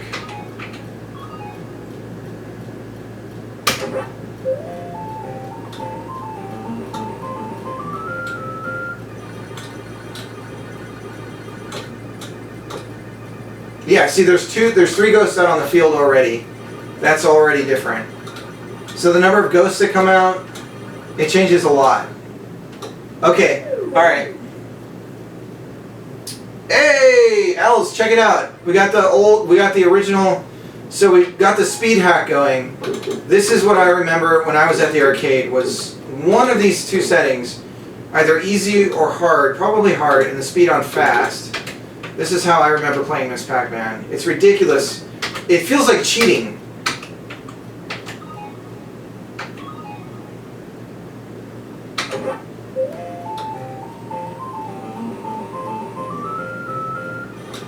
Look at this. Anyways, let's get back to coding. But this is what I remember speed-wise. This is it. This is how I used to play back in the day.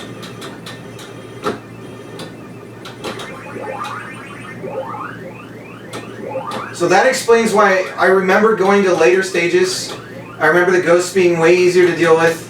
And I remember in specific, the high scores being higher. And it explains everything, because I'm way faster than the ghosts. It's just fun. It's a funner play this way. It's more fun. But the other way is way more challenging. The OG way. But it's much slower play. And they want those quarters.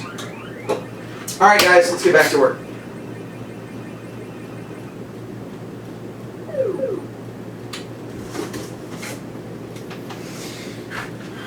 Alright, let's get the lapel back off and we'll get back to work.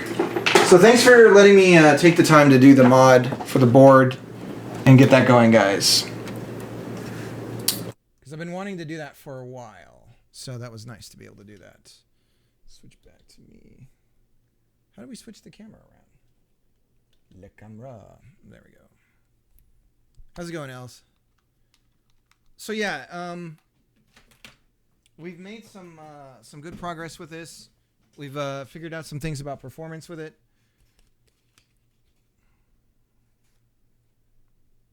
It's time to put another quarter in the machine. Super quiet. I am.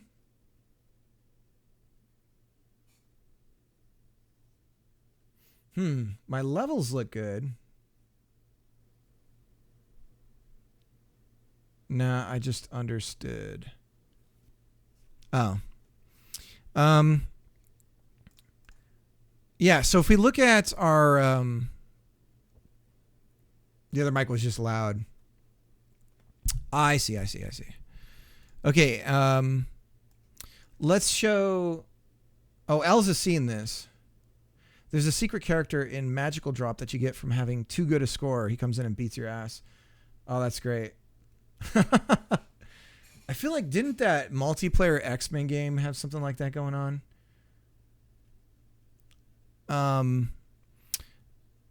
So yeah, we have all these animations that we can now start to build out. And what I've discovered is that doing the kinematics in real time is very costly. It's at least in the Godot engine, but it does sound like overall that's true. So what we're gonna do is get the animations looking good how we want them, and then we're gonna bake the animations. And there's just this little bake step that you can do to it. But what we need to do is still have the clean version of the animation. I'm in the way. There's a bunch of guys in my way. Let me move my my screen up, my camera up to the top left. Edit transform.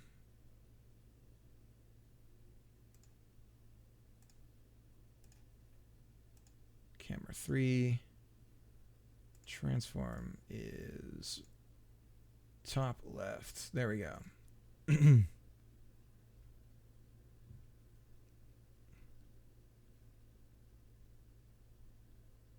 You were like, oh, well, yeah. I mean, so that's a problem for future Matt, right? Optimization.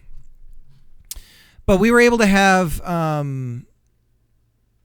so that's the kinematics that's the issue, but we still want to be able to animate with that.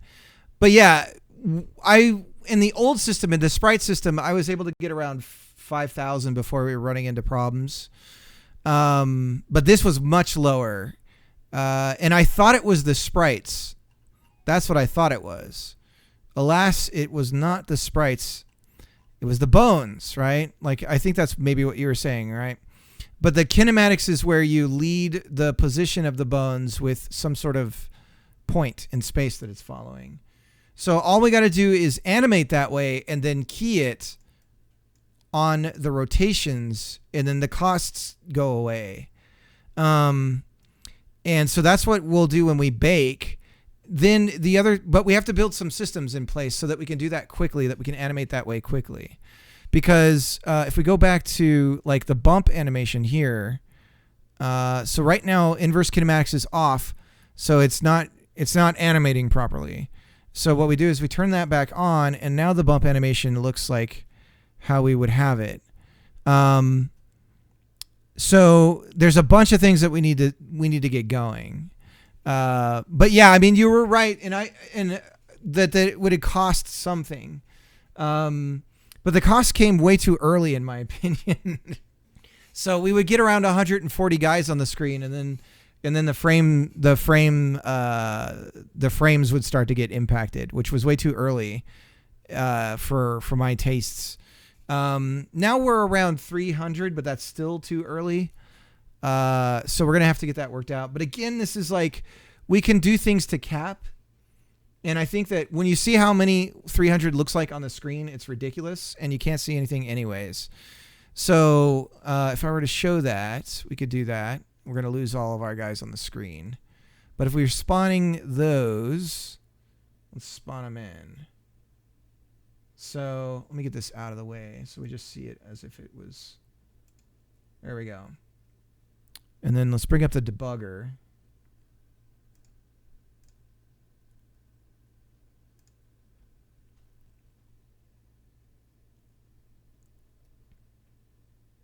Oh, hang on.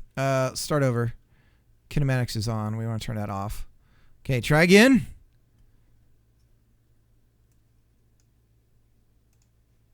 There we go.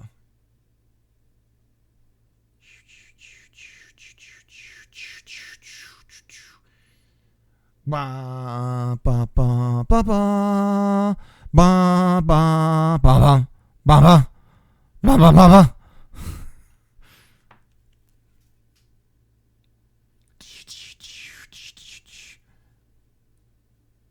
What number are we at? We're in the hundreds. So it's starting to dip, it feels like, but I don't see the numbers. It's still showing 60 FPS.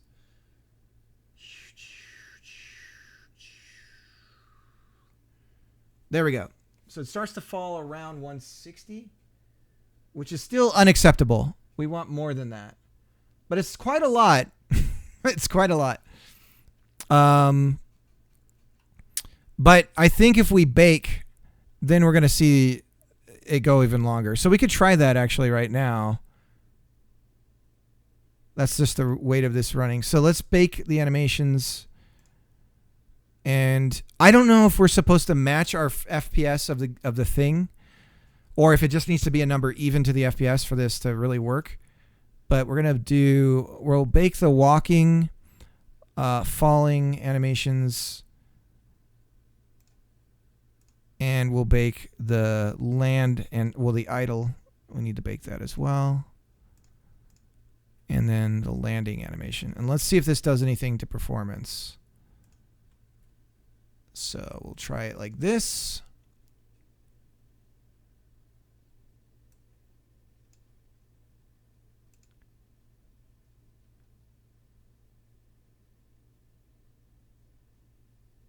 And then go to the debugger. Run it on top of like Starfield. Right. Well, this is the computer that's doing the encoding for the stream as well, which would be true of anybody doing this.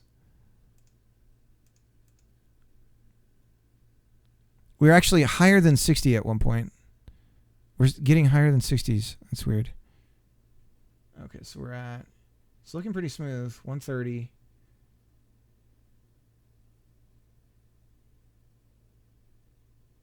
$160. So we're starting to drop. Here we go. So now we're in the 160s and it drops. It's still too early in my opinion.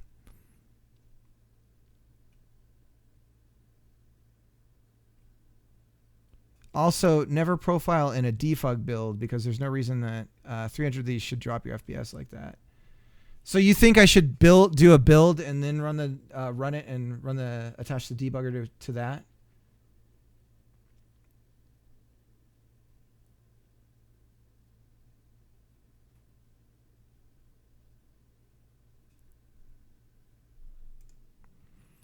So here's something that'll bring the FPS up right away, which made me suspect it was the sprites. Watch this. If we get rid of the sprites on release. Okay, well, let's try that then. But that's the thing is I got so much higher just sprites only, which is, I guess, is to be expected. If you consider what's really going on here is that we could multiply the number that we're getting by 1, 2, 3, 4, 5, 6, 7, 8, 9, 10 compared to the sprite stuff. Because the sprites, it was a single sprite, and this is multiple sprites for a single avatar. So, but that's why I'm like, if we hide the sprites and then run this, we never see frame drops, which is like, duh. Right? But all the IK stuff is still going on. That's what's making it really weird trying to figure out what the hell's actually going on. The other thing that sucks is Godot's gotten rid of the profiler for draw calls on 2D. So I have no way of seeing how many draw calls are occurring anymore in 4 when it comes to 2D stuff. But if we do this, I don't think we lose any frames for a long time. The skeletal stuff is still happening. It's still being processed. We're just not drawing any of the sprites. So are the frames dropping when you spawn or after? Well, they spawn so fast it's hard to tell. I could lower how quickly they come in.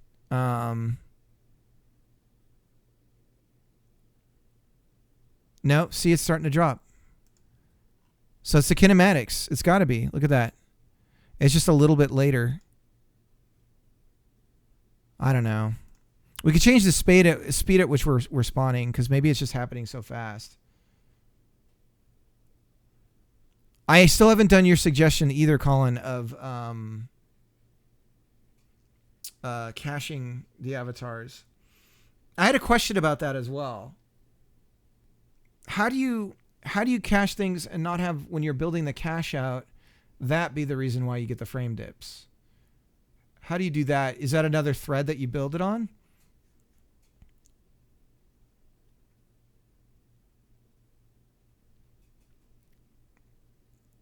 Oh, the answer is I don't know, because I'm spawning so quickly. So we could lower the spawn rate when I'm testing just to see, you know. So let me go.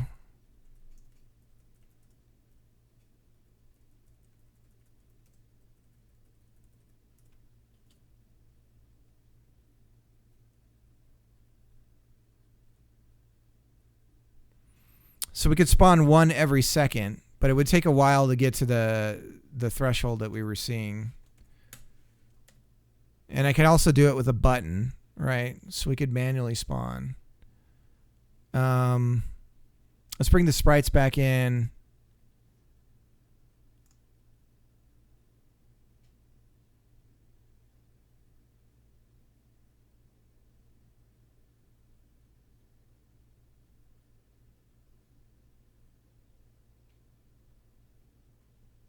Windows blue screen. All right, let's see. 195.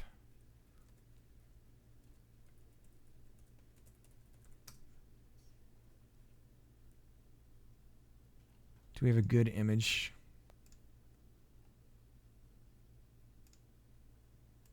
Classic. Let's put that in pictures. Save. Settings, defaults, appearance. Need an easier way to do this.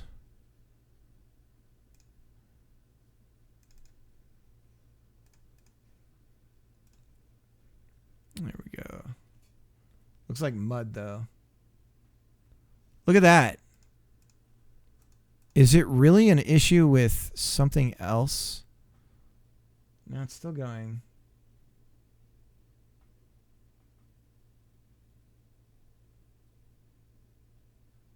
So the things that I've messed around with is I've changed the resolution of the...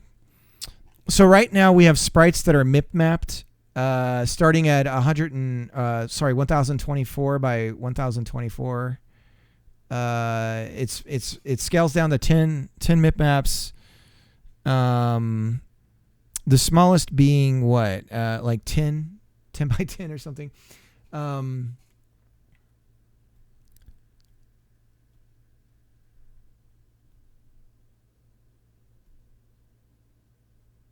Okay, so we're still going. Let's look at some of the memory stuff that's going on here. So the objects, so we're getting, so this zigzag, this chainsaw is the memory management stuff going on. Yes.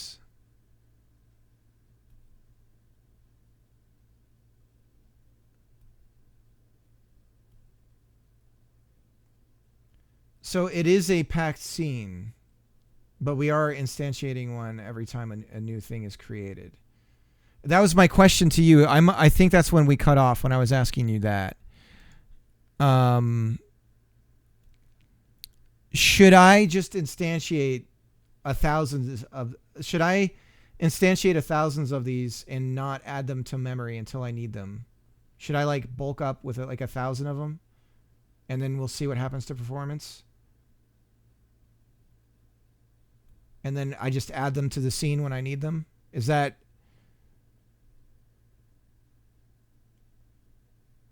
Because then the memory stuff can do what it needs to do to pull those. So yeah, we're still... Yeah, right when we hit the same number is when the performance dips, though. So even lowering how fast they came in, we still see the same dips around the same number.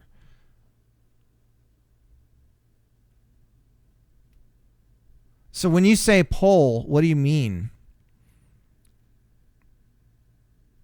So this is the garbage collection right here, this little chainsaw thing, right?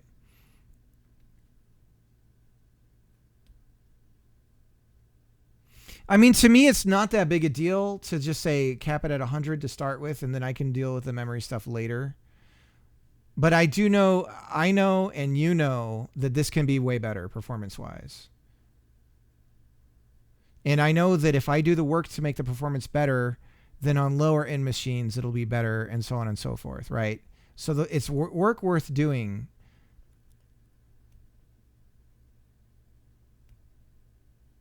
You either create them all at runtime if you have the same max count, or you create them 10 by 10 or something. Okay. So my question is, when I create those, do I do that on another thread? How do I make sure that when I create them, we're not going to get hitches just because of that process? Or the update isn't efficient. So is it possible that we can change how fast our draw updates are? Right.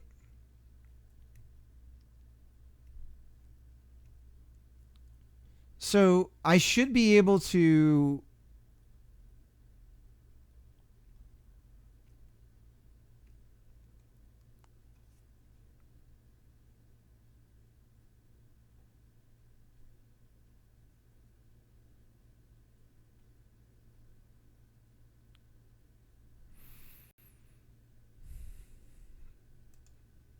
So even the baking didn't do it for the animations.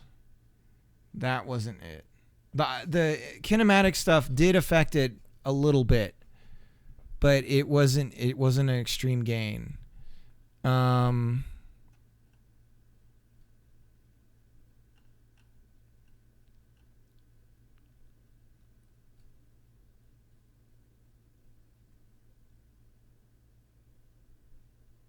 Right. What's funny is typically I don't see the stagger. So like I'm not seeing any hitches when new ones are being created. So you guys might be seeing that because of the encoding. But when I'm viewing it on my screen, I see literally no frame hitches.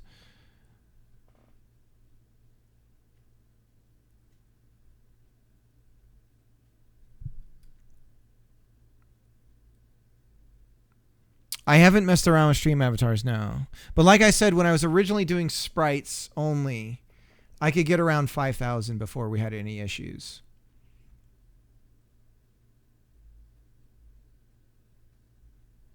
If you unlock the frame rate. Is that in the project settings?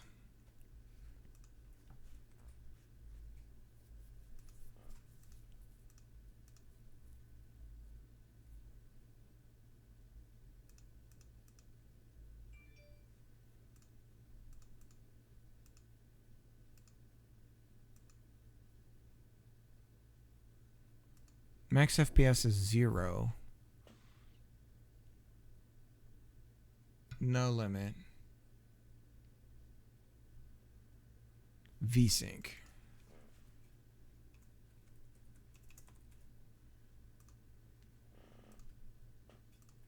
Okay.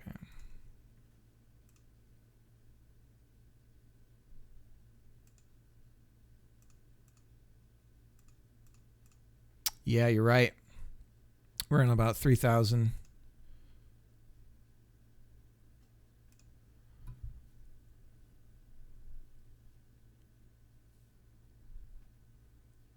Don't forget to change it back. Yeah. Okay.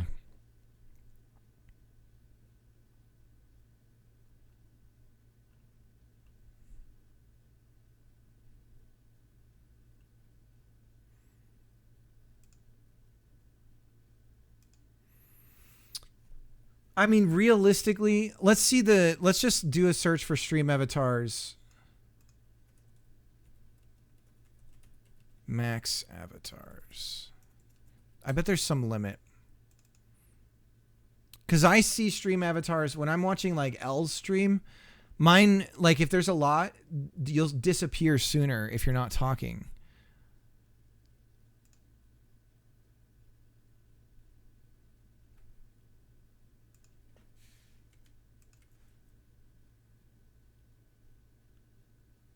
HBO Max.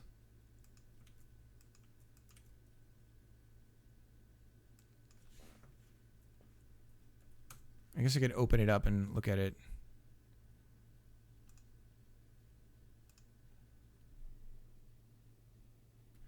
Not built into the Godot editor now. We do have, we can open up the profiler and run it. But we're not going to get script functions is empty.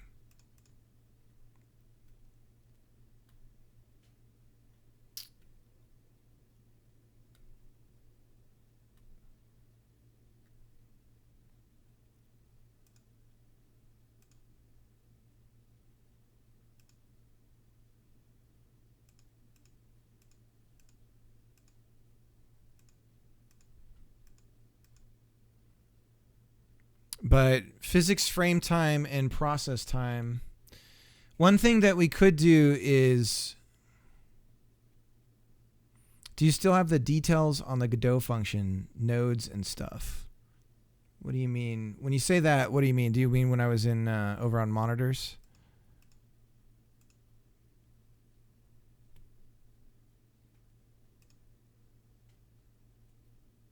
In the profiler? I mean, I can look at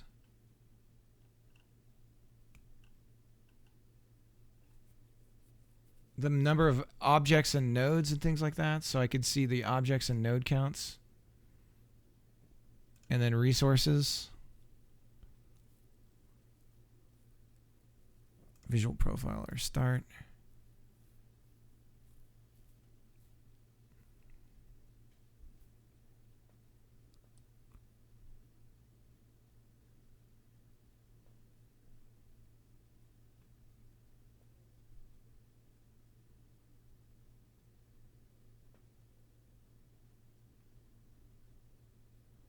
What is taking up the most here? See, they're not even showing me what these colors are, so I don't even know which one this is. Render canvas is the most time. Viewports. Which one is that? That's not it. I don't know what the blue one is.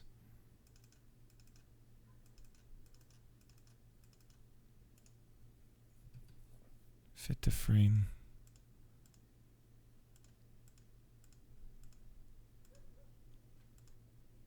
Frame percent. We're just looking into performance stuff. We don't need to. We're kind of going down a rabbit hole, but I feel like I have the right brains in here to start looking into this. Looks like scripting is taking the rest, so it might be your code.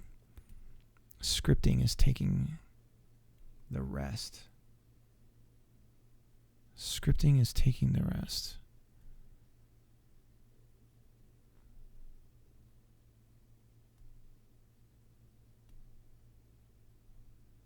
Scripting is taking the rest. What do you...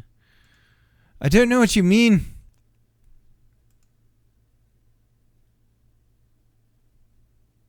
Everything not in there should be your C# code. Okay.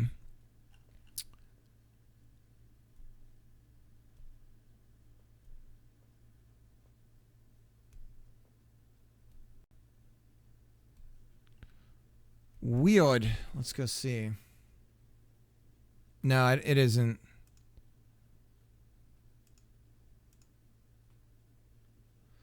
But if I like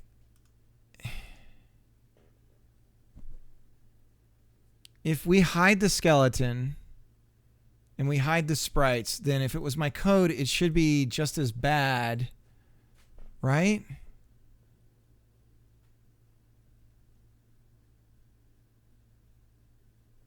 Give me a second here. I'll let it go. My wife needs me for a second.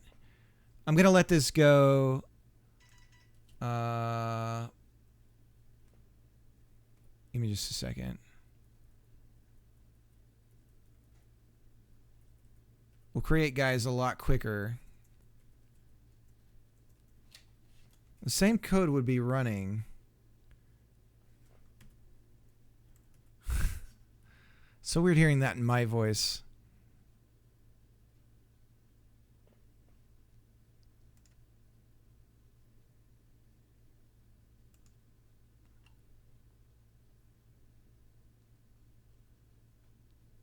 No, yeah, there's still a frame drop. Hiding prevents the draw call. Yeah, it falls fast. Interesting.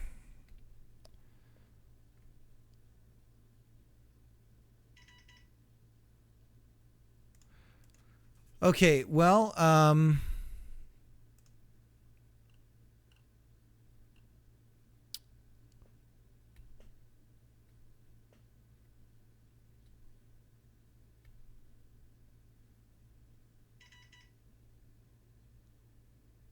on.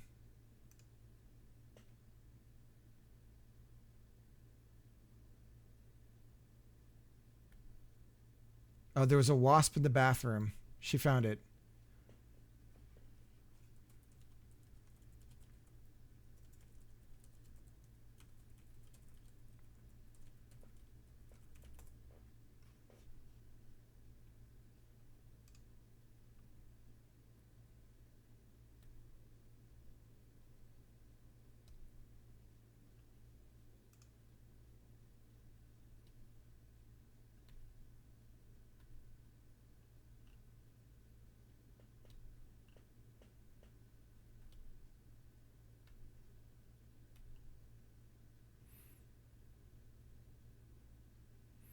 Well, let me check. Let's check some things here.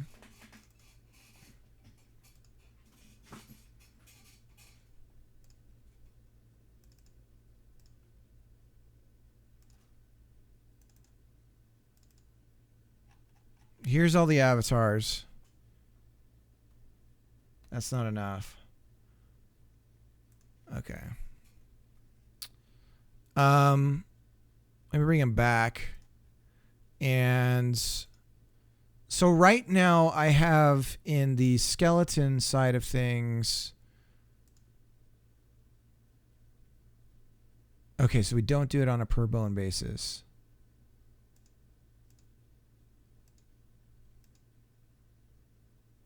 Okay.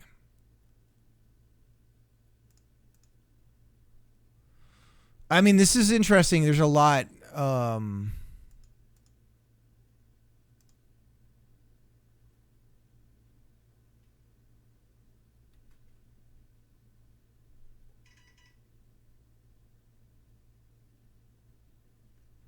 You could disable the process in the node section if you need to test stuff, like just to see if that's what's a contributing factor. So if I go to process, I could say disabled, and then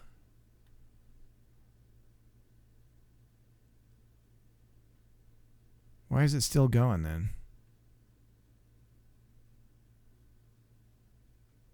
Is it because the animation is still going? FPS is still dropping. It's happening even faster now.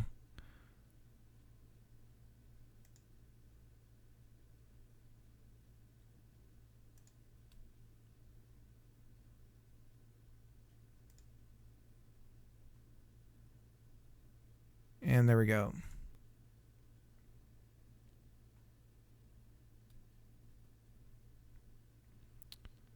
See animation player. So let's disable the animation player and see if that's... Because that's our biggest thing to point to and go, that's what it is.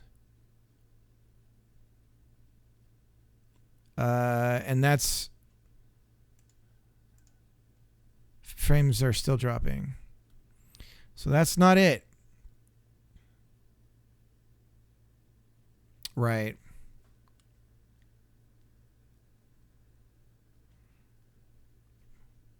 And then we have timers on everything.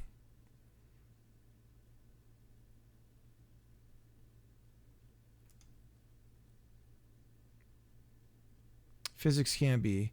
So we're not using any physics. So I wonder if we could just turn that off in Godot if we're not using it. And then there's the frame drops. It's happening. Same. It's happening later. But still.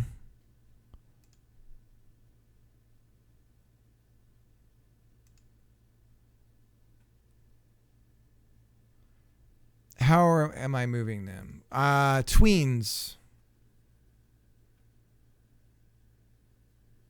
Starting to be glad I had a no functional game, not a functional non-performant one.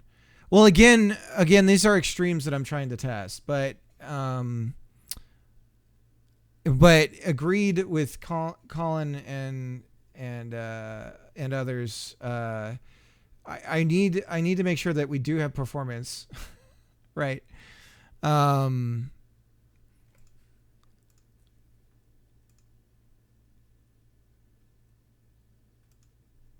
on, let's disable the sprites too.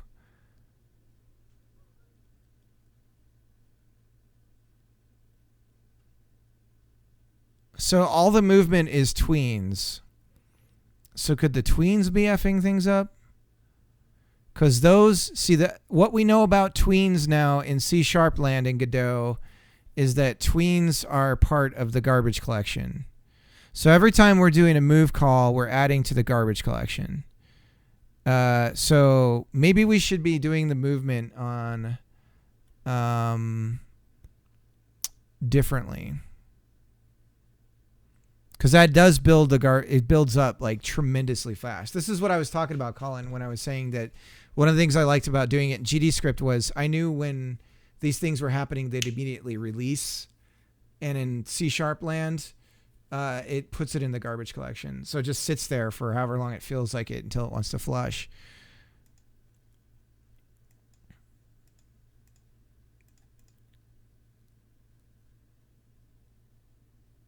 Can you use a unique instance? So here's a question for that.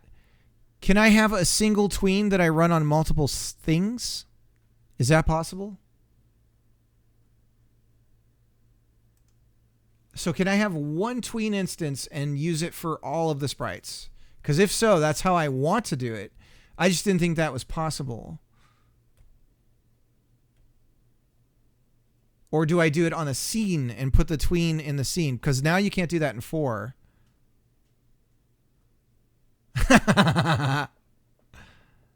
Yes, but I was meaning 1 per sprite. Okay, so we have to create that programmatically, right? Because now in 4 you can't add a tween to a scene anymore, right? So we have to do this programmatically and just throw it in on ready, get the tween ready, and then just use that. Okay, that's what I think. Thanks for the joke, Alice. I appreciate that. How do you do it at the moment? At the moment, I just use create tween. And in create tween, it is a resource, and therefore in C# in Godot is added to garbage collection. So anytime anything is a resource in Godot and C#, it throws it in garbage collection instead of releasing it right when it's done with it, like what you get in GDScript.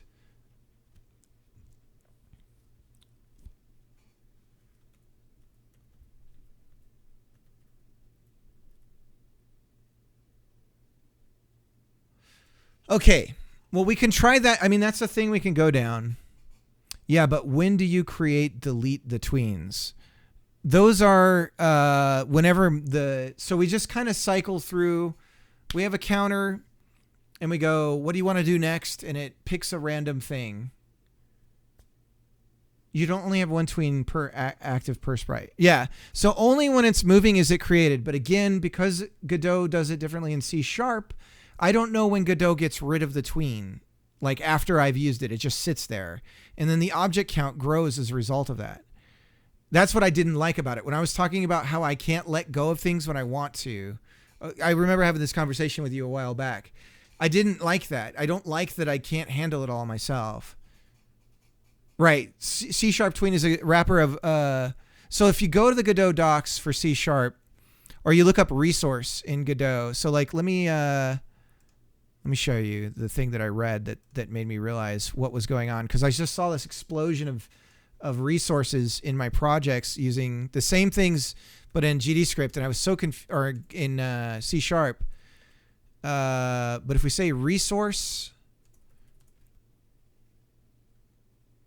tween is ref counted, not resource, but same applies. But it's let go of sooner in GDScript. So, and it says so here. So if we go here, note this is for resource. In C#, resources will not be freed instantly after they are no longer used. This to me implies that that's what's happening in GDScript. Instead, garbage collection will run periodically and will free resources that are no longer used. This means that unused resources will linger on for a while being removed. Not all ref counted are. Oh, I got you. Yeah. I see what you're saying about that. Yeah, I got you. Yeah. And I mean, that was my cheat when I would write things as, all right, Els, have a good one. Sorry for the boringness. But yes, you were right about the animation things, but it looks like maybe that's not what's going on. I don't know. We'll see. But you were totally right. You were right. Have a good one. All right. Okay, so I guess let's try that. So like right now when we walk, all we're doing is we just create a tween. Right? So let's just have a tween that we're using all the time. Like we're saying. And then we know exactly the footprint as well. And we're not...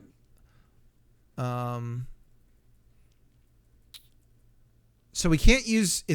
We're not going to use create tween then. They have an example of reusing tweens. Yeah. Okay. Yeah, I've seen this too.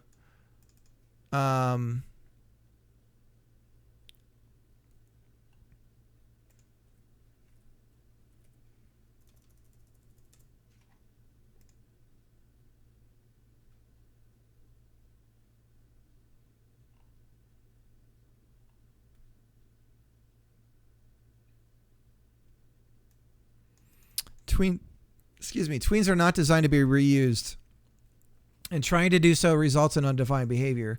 Create a new tween for each animation every time you replay an animation from start. Keep in mind that tweens start immediately, so only create a tween when you're wanting to start animating. Where is the example of...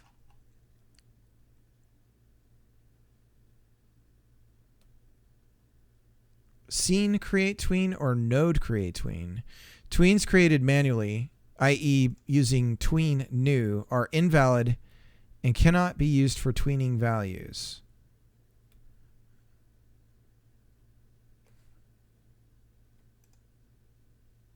Creates a tween and binds it to this node. This is the equivalent of doing get tree create tween bind self node.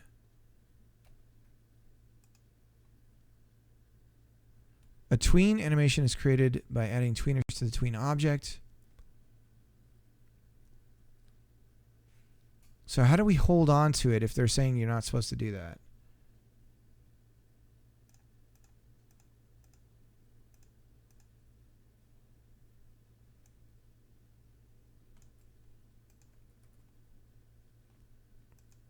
If two or more tweens animate one property at the same time, the last one created will take priority and assign the final value. If you want to interrupt and restart the animation, consider assigning the tween to a variable. Right.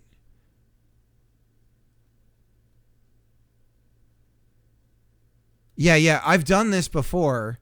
I remember figuring this out without realizing there was an answer to this in the docs. So then it's a global for a tween. Okay, so we'll do that. And who knows? I mean, this might not solve the problem. But we know it's a tween.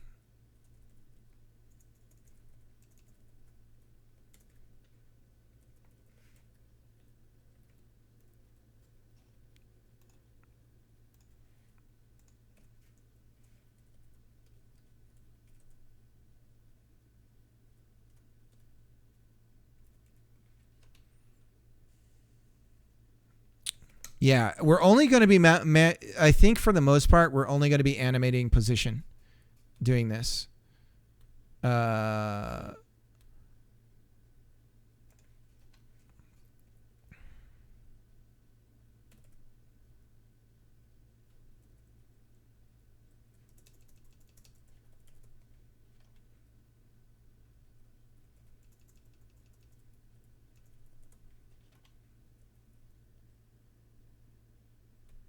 Right.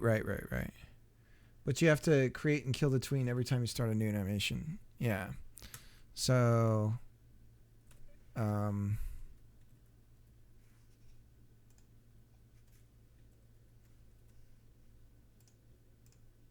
so if tween kill.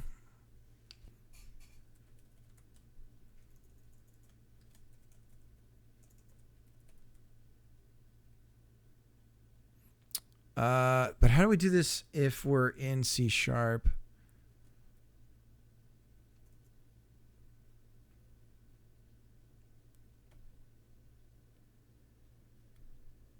Wraps it in a function. That makes sense. And private underscore, and is it not null. Right. Okay. We'll follow the underscore.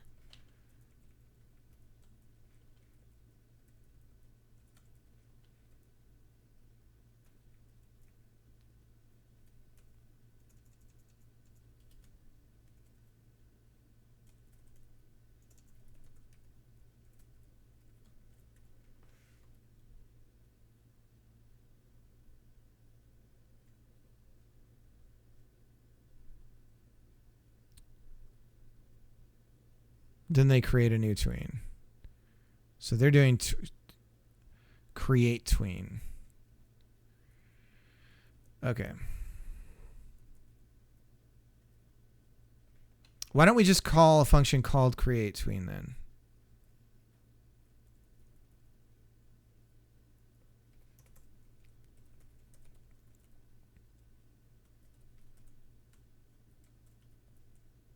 But we already have create. We're going to be using create tween here, so we need to something tween. Better create tween, right?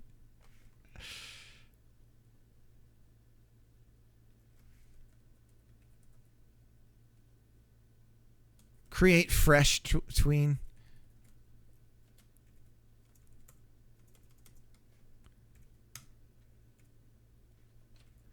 Is this any different though? Is it still gonna kill and create? Sure, that's better.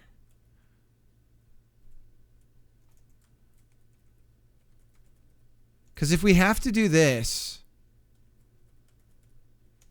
then isn't this the same thing?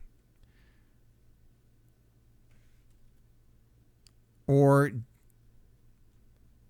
because again, what happens to the old tween? Does kill set it? Does kill say? What I'm trying to say is, does kill tell it, oh hey, now the tween is invalidated and therefore throw it to the garbage collector, right? Because if so, this isn't going to change anything.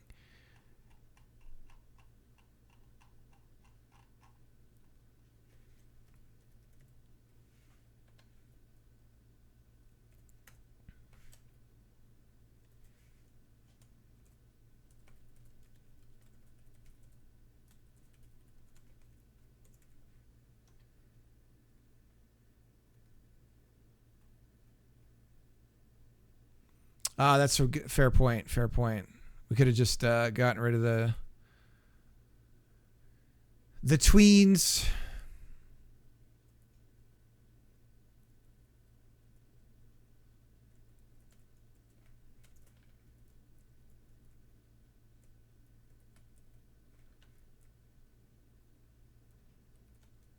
And I suppose we don't really need to do this anyways.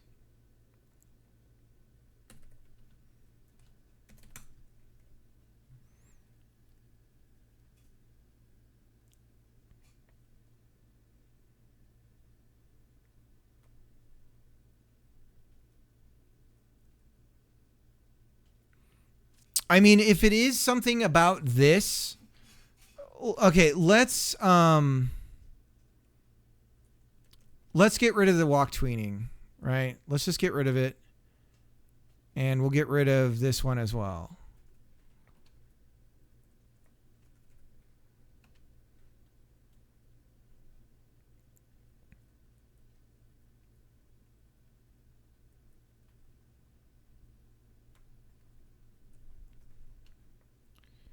So we're not going to see them fall because we're not going to be tweening the fall, okay? So position equals new position. So they're just going to slam to the ground. Sorry, guys.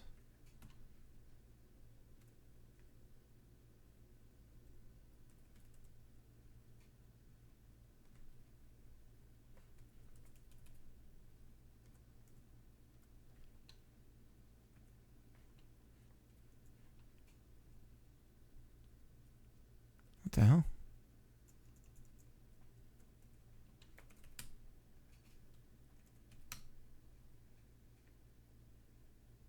Could even start by disabling this class.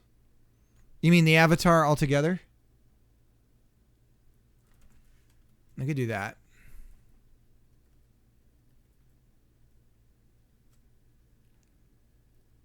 Okay, well, let's see what this does.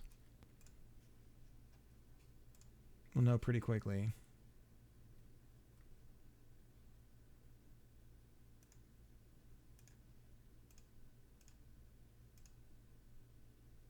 Still dropping.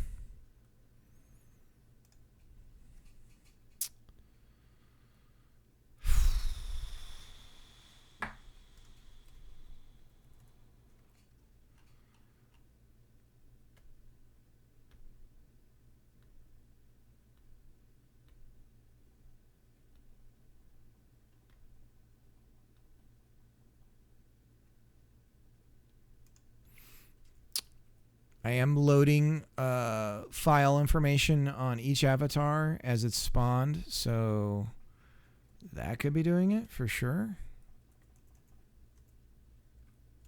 How do you comment out a line of string? Here we go. So let's comment that out.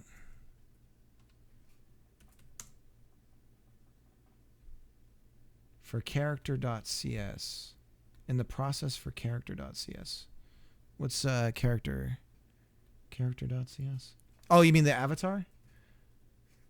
I mean, initially we check for a file, so that could be it.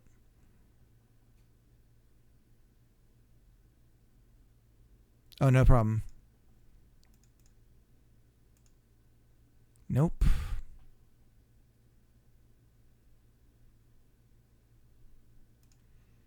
So that wasn't it.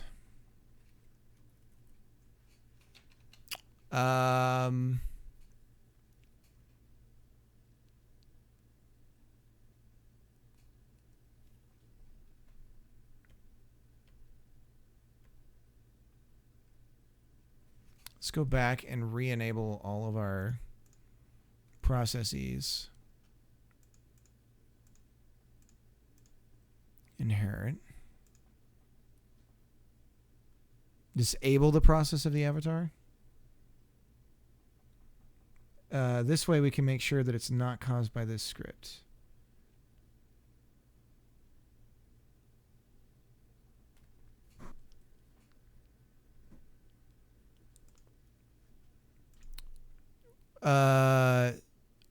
So you're saying disable the process. Is anything going to happen then? So avatar process is disabled. And we're still dropping frames. Son of a bitch.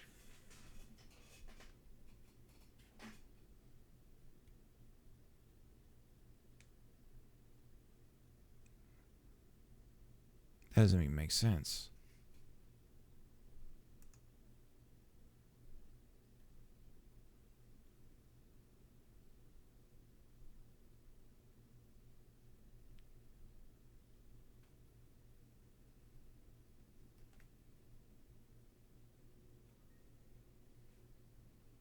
Grumble of Pugs, thanks for the raid. Are you looping on Avatar somewhere, maybe? No, they're just sort of their own thing. Once they're spawned,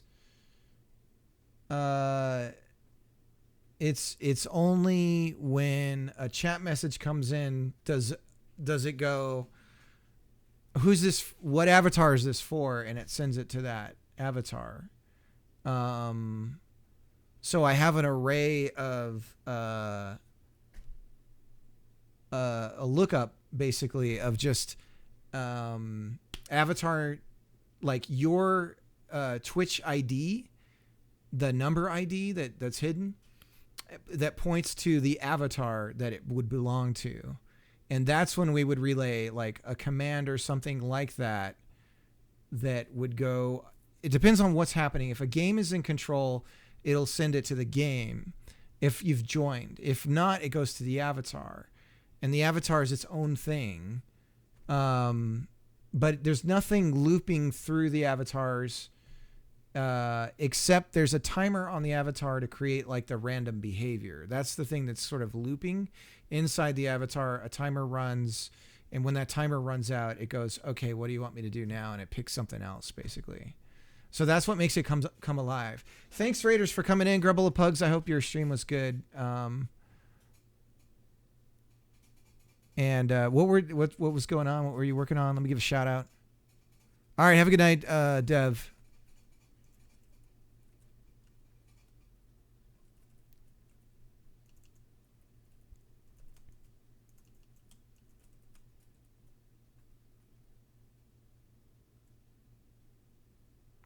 Yeah, I agree. It's weird as well to me, because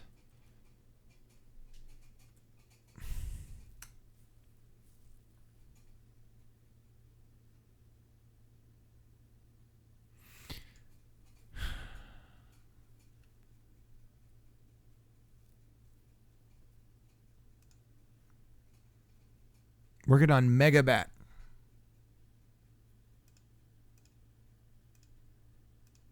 This looks familiar. I feel like I've seen this on Twitter. Have you been tweeting about this?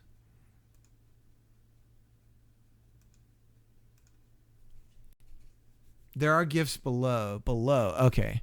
Yeah, you got to get them in here. Get some video in here.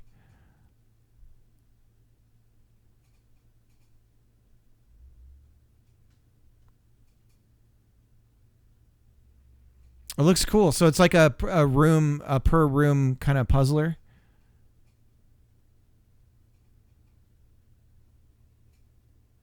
Just haven't had time yet. Get to work. What are you doing? Nice. Let me add this to my wish list.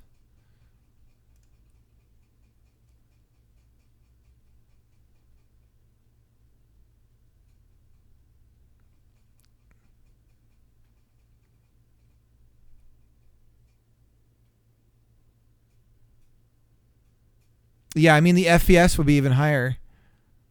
Giphy, by the way, is one of the most fantastic to GIF capturing tools I've ever used. It's amazing on the Mac, but they don't have any version for it on PC that does it nearly as good. It's kind of disappointing because it's such a good tool for capturing snippets. GIF was a mistake. I 100% agree with that. But I don't know if WebP is better though.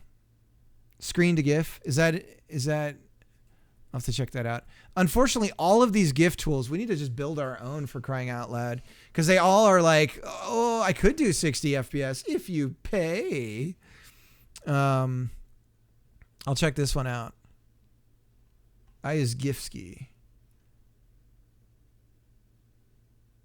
High quality GIF encoder. Download for Windows. I'll have to check it out. I'll check both of these out. Right now, we're dealing with some performance stuff. They're trying to figure out what the hell's going on here. Disturbingly, it's not associated with my avatar at all. I'm wondering, okay, so let's look at the loop that's creating the test that we're doing. So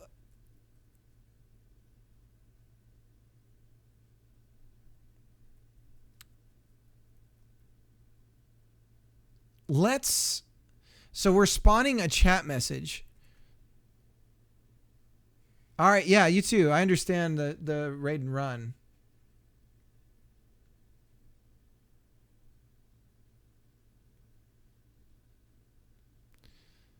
So maybe it's the chat message stuff that's crap code and is causing an issue.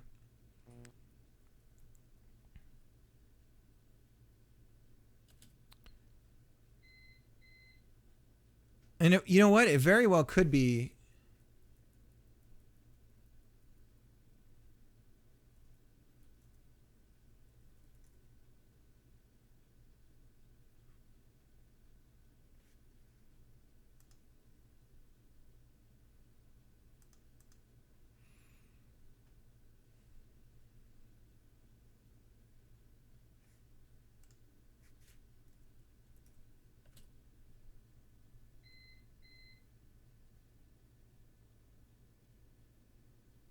Juan has said as much. Actually, he did a post and he's like, these are the 3 priorities for Unity converts, and C# was at the top of the list.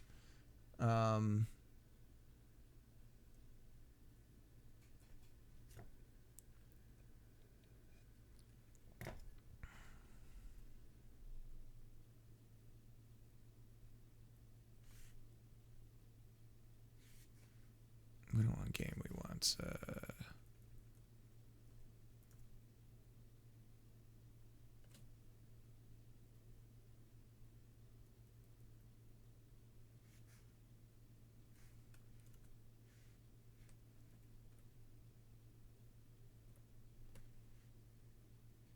game.message.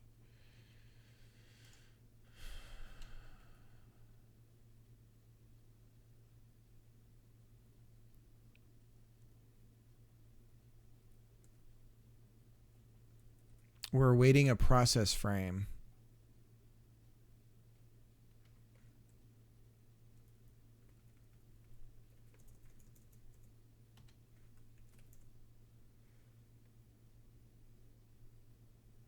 So much in 4. You mean as far as like debugging and everything?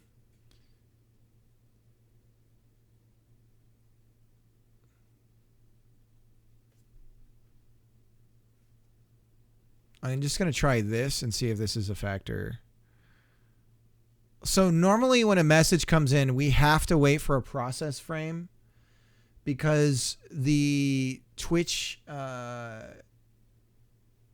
library that I'm using is multi-threaded, and we have to get it back onto the Godot thread. And so we tell it to wait for a process frame before we do anything else.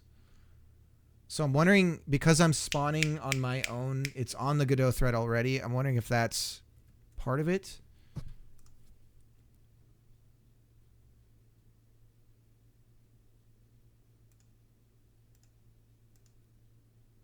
No. God damn, why is it so fast?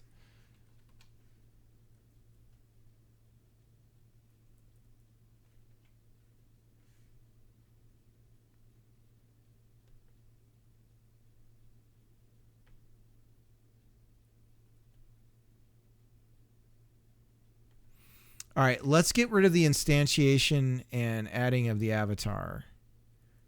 So let's just not do this.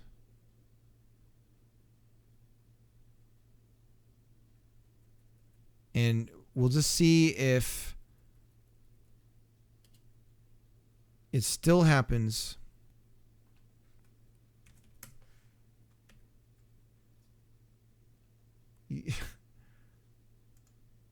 Let's just see. I mean, if that's not doing it,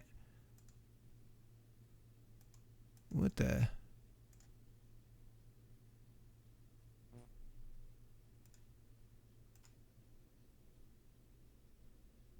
Okay. We're getting somewhere. Nope, the frames are still dropping.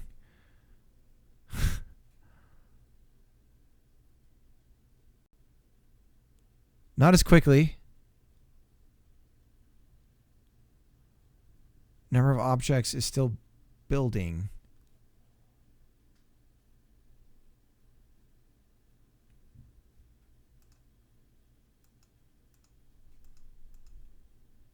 This is our scene tree. What the hell? All right, let's go back.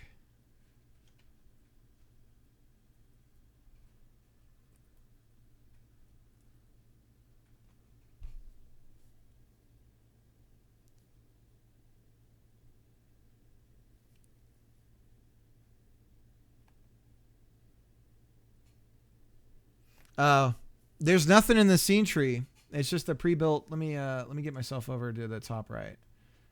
Transform. Edit. Top right. There we go. So if we run it again, so we do have some growing number of objects. So the remote scene tree looks like this. Nothing's being added to it. We do have a growing object count. Again, this is what I was talking about with the C# stuff. I'm mining Bitcoin again for sure.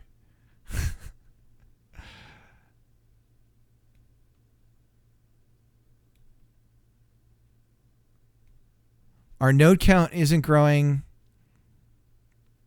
Our resources aren't growing, but our objects are growing. Now, what is an object in this world? Is an object a C# object? Is this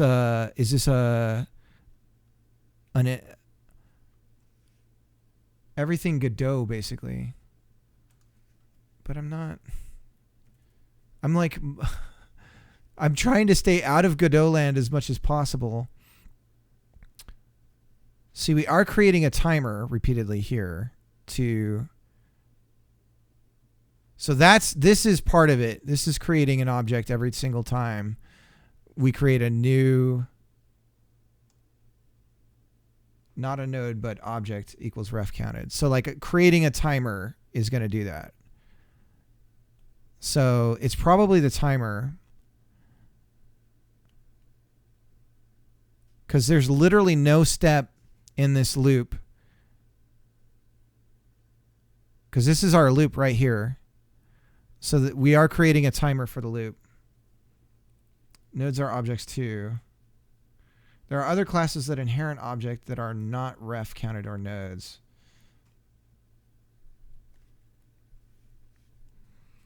So if I get rid of this, we're just gonna go as fast as we can. Let's burn this mother down.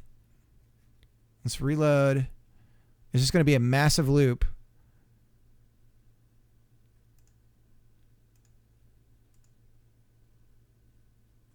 See, I don't even think the game's actually ever gonna run or look like it's running. I bet it is the timers. Is there any way we can get the same effect with just C#, not using... Yeah, created an infinite loop. Which is what... I mean, that's what I was doing anyways. So we know that the object count is just coming from those timers. So that should be okay.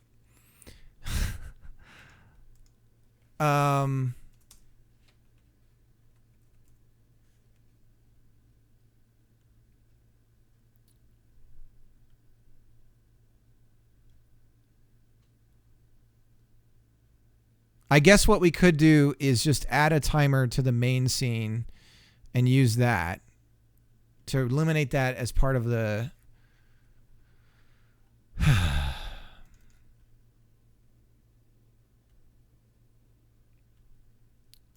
So let's just add a timer. Does that still exist in here? So the timer will never die.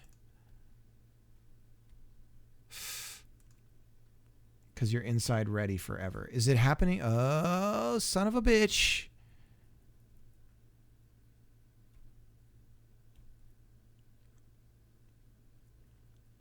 Understood.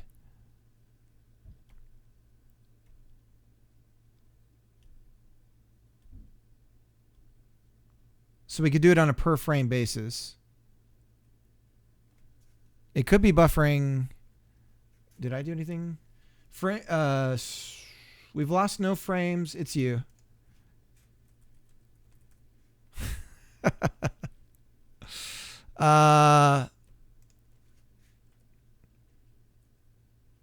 Oops.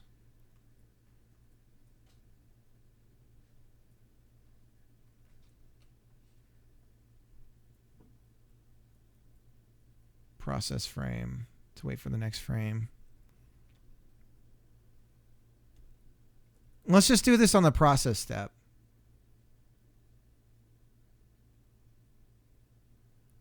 Let's we'll do it once in the process step every time. So we don't need to do the loop. We don't need the count. We don't need to do the loop. We don't need the count here. We don't need this. So we'll just do this in the process step.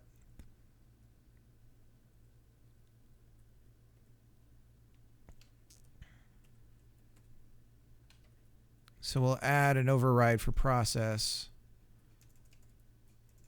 Public override void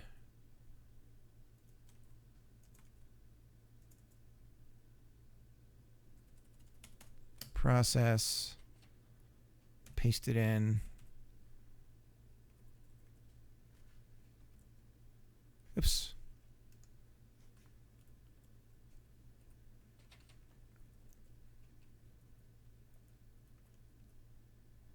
Probably still not the best way to do this.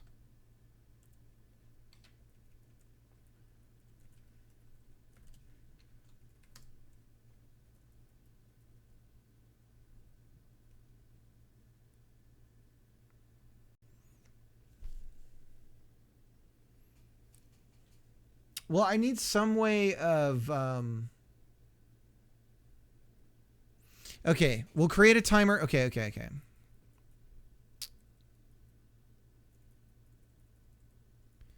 We'll use this timer here. We'll have a timer on main. We'll just create a connection to it. So timer equals get node timer And this is local to our scene, so I should be able to just go timer. There we go. And then we say timer dot is what's it called? Is it finished? Timeout.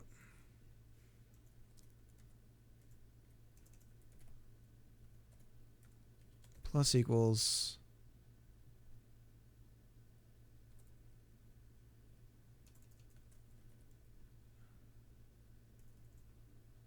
timer timeout.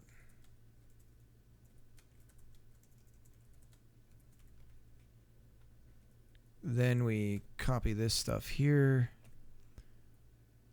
and we say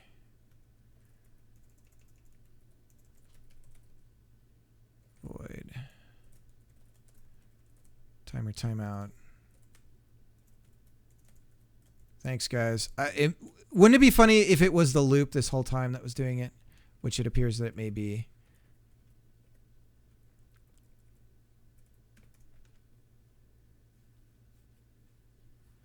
Okay, so timer timeout. So then we just, to start with, we'll just set the timer to something. Timer start 1 second. So every second. Let's do the quarter seconds that we were doing before. 0.25. We don't need this. And what we do need is some sort of incrementing count number. Do you have auto start and loop enabled for the timer? Let's see, idle, auto start. Oh, we could just do that. And then wait time, we could just, look at that. Why don't we just do that? Okay. If we do we need to, so auto start, we don't need to say start. Implicitly convert type void to system action. What the hell are they talking about?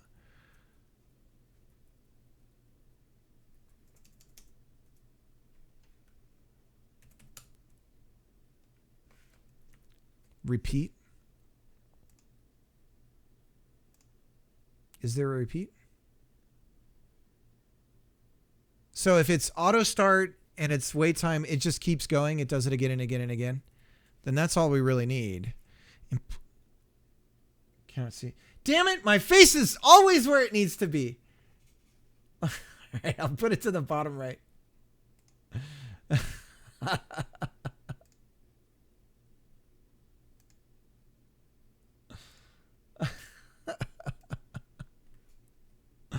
I'm always in the way. All right, we'll go back. Here's what we got. So we got the wait time to what I want it to be, 0.25 seconds. Auto start is on. One shot is off. Does this presume that it's going to loop now?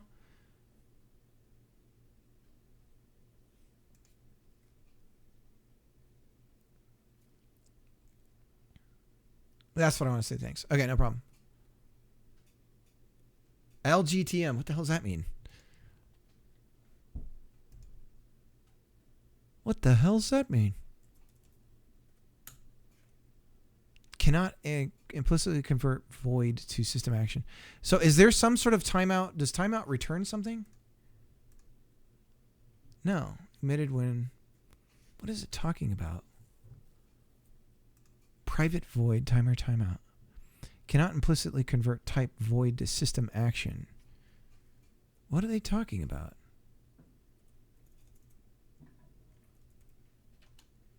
System dot action. Not all record. Pass the function, not the result of the function.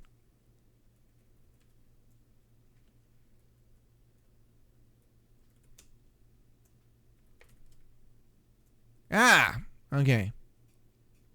Because we're connecting to it. Okay. Privates. Int count. We just need a count. And then we're going to increment the count because we're just using the count to create a unique amount for the... Okay. Now you're missing the await with the scene tree timer. Await.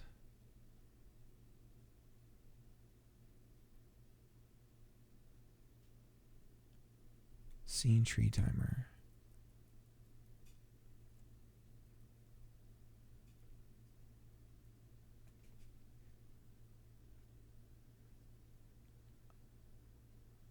I'm not sure I follow. I'm going to be honest, I'm an idiot. What do you mean? Yeah, we're going to test it like this. I don't think I need it. Please, objects don't grow. Please don't grow. Okay, we're flatlined. Huzzah! Watch, the FPS still tanks. Oh my God, what the hell's going on? Okay, what? I don't understand. All right. I'm going to leave this running for a little bit. Maybe it's just the initial. It's stable. It appears to be stable. Yeah, that's what I was wondering. Okay, so now let's turn some things back on.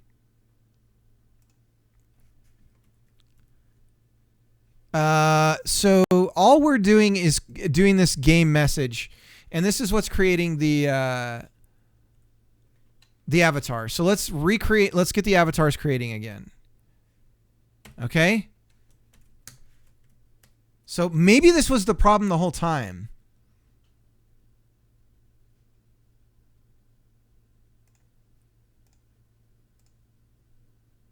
Nope.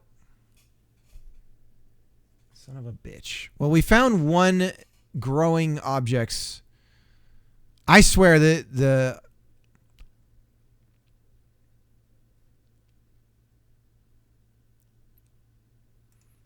how many objects are inside the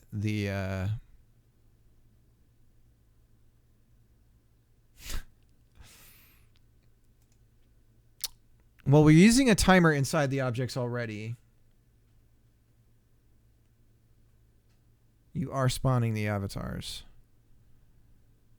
But still the FPS. Why is the FPS fucking dropping? Why?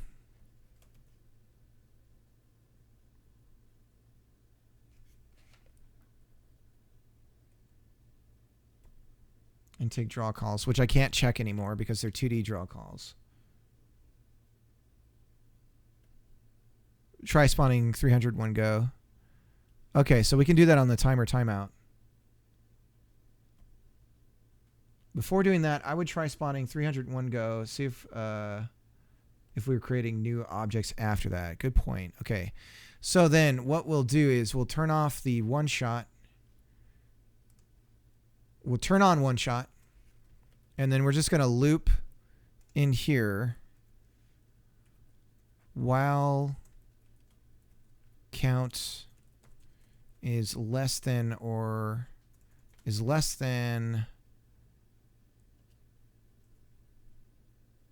300. Then we just keep blowing up this mother. Okay. We'll just shit out 301 sitting.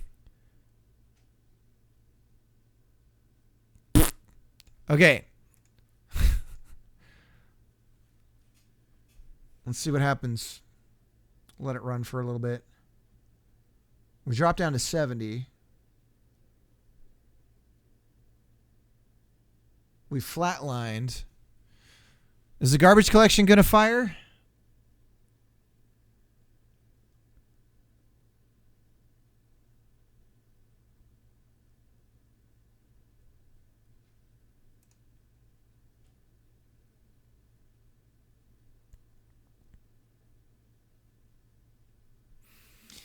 Okay.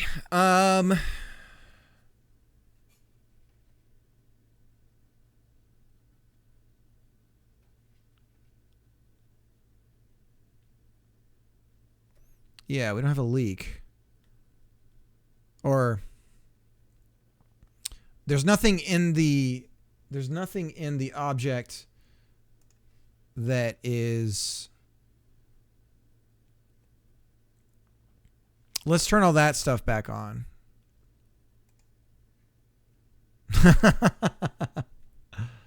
Pagorli leaves and comes back. It's like, everything's broken.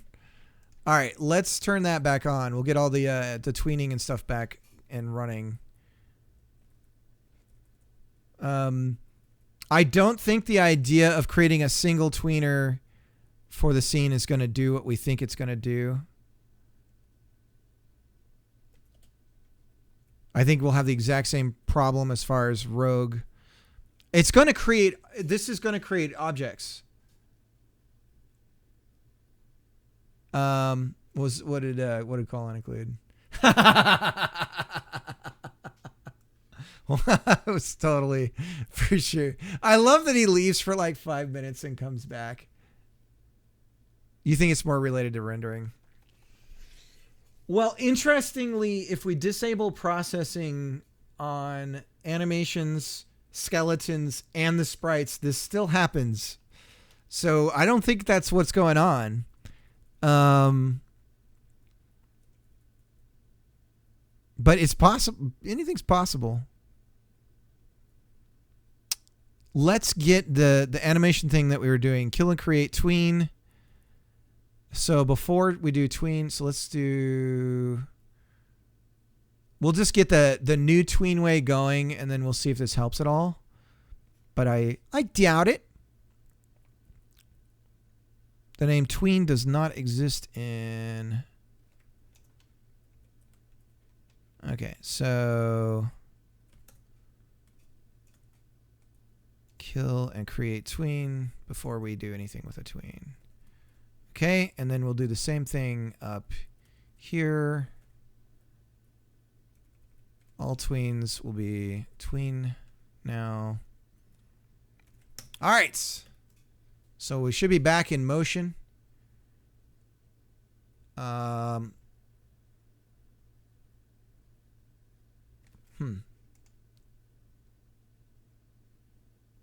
They still run it even if they don't render.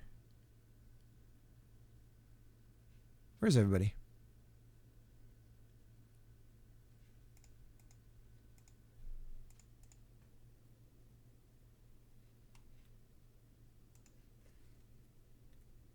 Well, that's interesting. Hang on, the frame. Hang on a second. I don't know where we are. We're going to have to look into that. But something interesting is going on here. The frame count seems to be... It's about 10 higher all of a sudden. Is it going to climb back up? No. No orphans. But we're 10 higher. There's nothing on the screen right now. Where are we? Where are my boys? Let's go see here. We're going to run it. And let's look at remote. There's our millions of avatars. What position are we in? We're in the X, but we didn't come down. So we didn't... The tweens aren't firing. So we have to... Oh, we have to manually start the tween, right? Is that what's going on? So we got to tell it to run now because of how we're doing this. I think that's what's going on. So we get our new tween.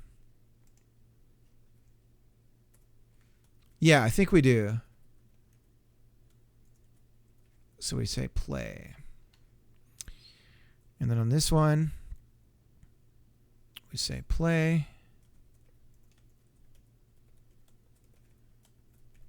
But tweens will create a bunch of objects because they're...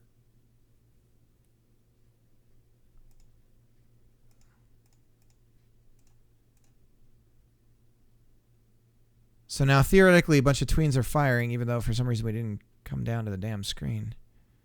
Where is everybody? Ah. Kill and create tween. Some errors in the console. Yeah, that's from that's some leftovers. This is because of the skeleton stuff. This was happening like every time. And why is the screen black and not gray? Because we're doing transparent, so that OBS can do this. We can do allow transparency in OBS for the window. And so we're not keying anything. We're actually not showing transparent pixels. So it ends up looking black.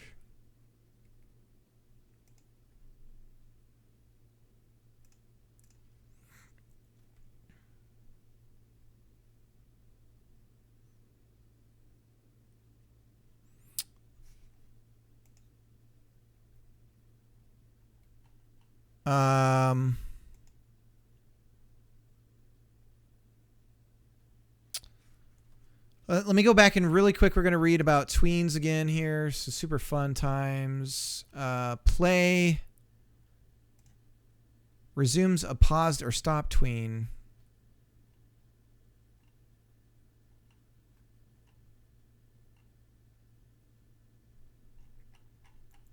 See, I'm wondering if this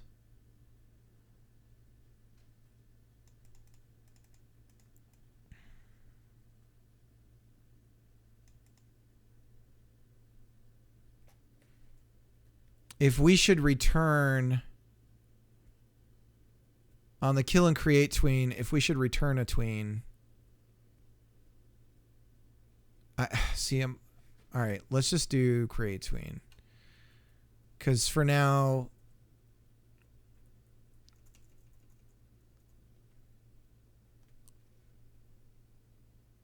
right. I agree. Tween equals create tween.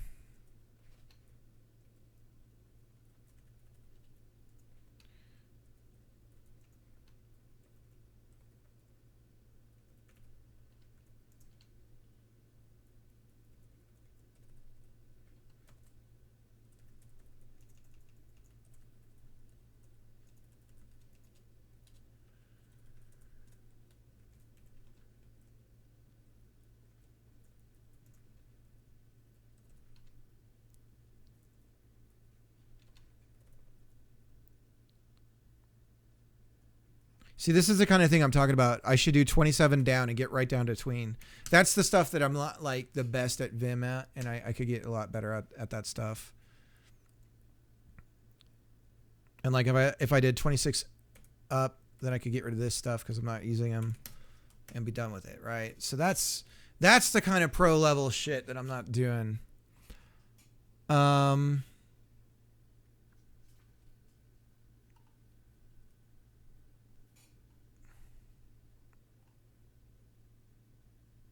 So let me ask you this. Is there a way we can know for certain? Can we cut out the skeleton system? Do I just delete that from the scene tree to figure out if that's what's going on? Is that the contributing factor? But why are we getting the FPS drop when we spawn? We have literally nothing being processed right now for the avatar. Oh, that's why. That's why nothing was showing up. Ah, damn it.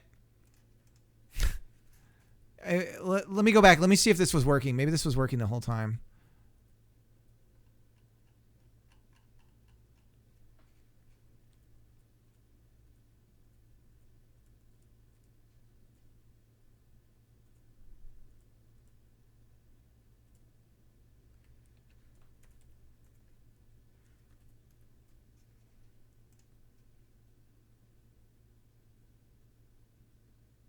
Here we go.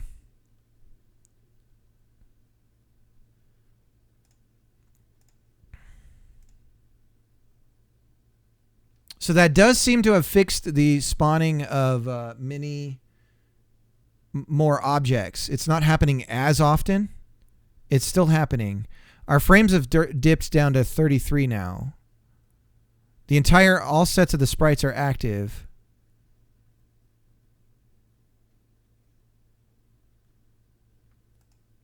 But look at the chainsaw that we're getting. This is what we want to see normally with garbage collection. So we don't have a building object count as if before.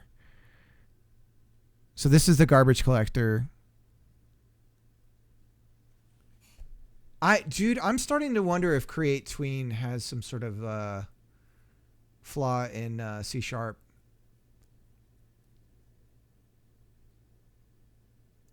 Just those are sub objects referring to the tween tracks. But like, let me show you what I mean. Let's disable the code that we've done, right? So let's go back to, I think this could be a serious bug. What we'll do is we're going to just get rid of, so we're not using tween, right? We're going to get rid of this. Now all the code that uses a tween is going to be broken. We're going to have to create our own, right?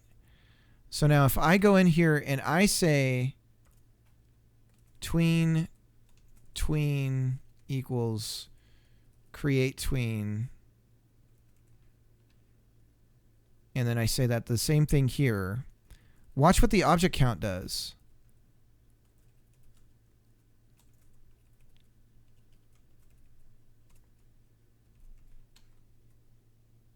Already has so we have to have our own name for this. Fine. Okay, we don't need play.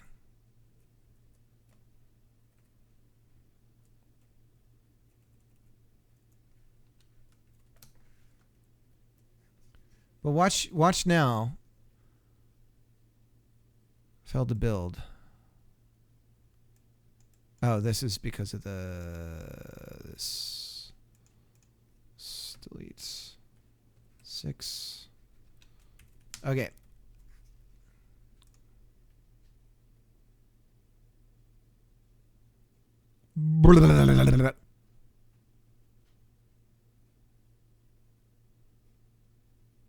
So if we go over to the debugger now it's not doing it. Oh, it was the timer loop. Okay, fine. So that was the timer, because like Mariana was saying, we were never getting out of ready. Okay, well, anyways, now that we don't have an exploding object count, that's not the factor. So let's, instead of doing,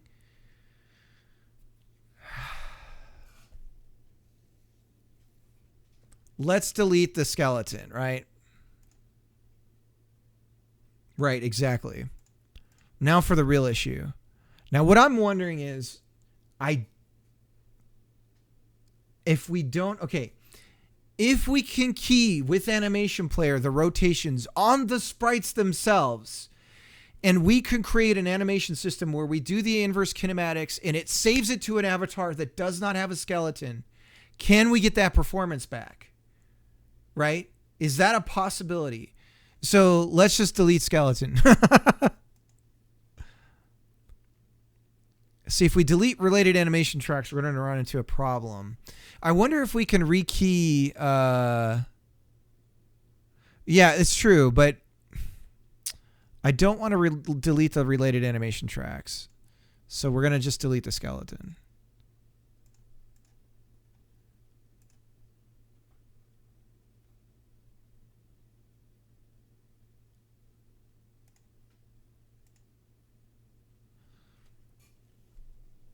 So we're at 120 now. And then we're dropping down to 70. So we're not at 30.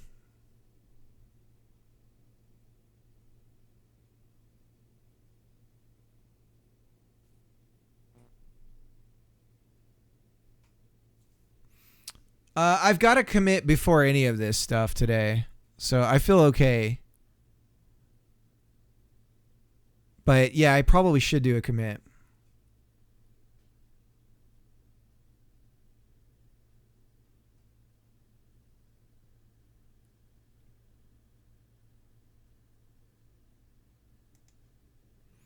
And we just flatline. Okay, so let's undo this. Yeah, I think you're right. let me just commit the scenes. You know what? Is I really do need to undo. I need to go back here, but I don't think I can anymore. Because I baked the animations. We don't want to have those baked.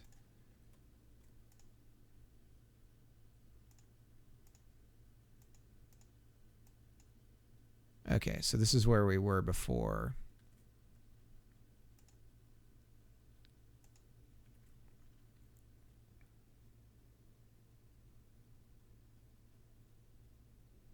Assign a button to spawn 30 avatars.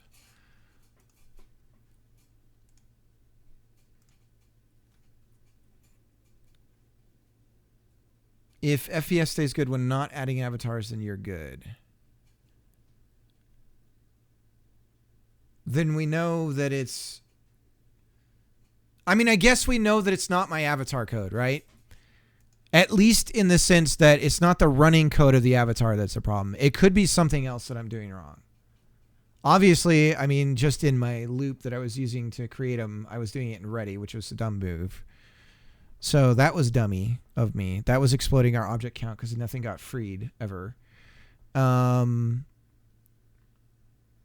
So we already kind of know that it's not my running avatar code that's doing anything.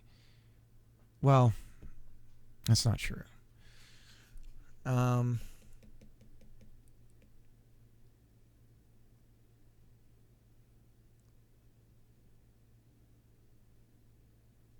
We'll obviously burn CPU and GUI.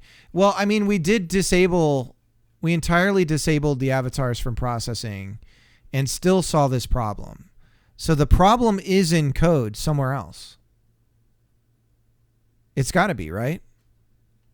Because here we are, we're spawning stuff that's not processing. Wait, why are we? Hang on a second. Now, of course, it's not going to have a problem. Inherit.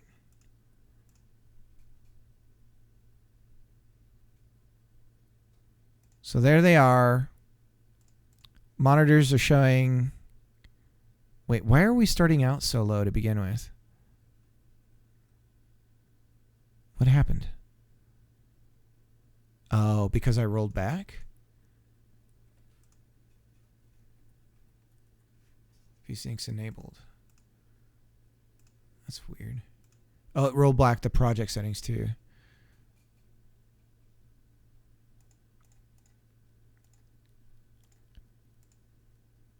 Okay.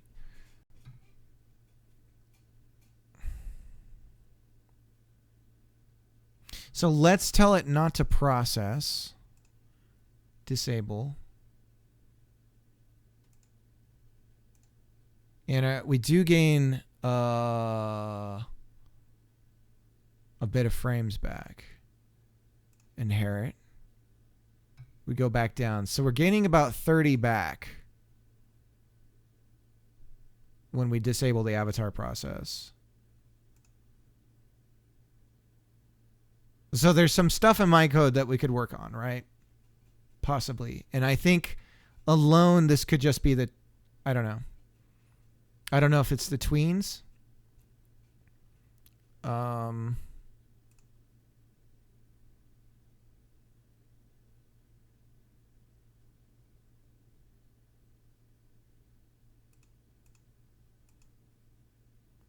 There's a thread group.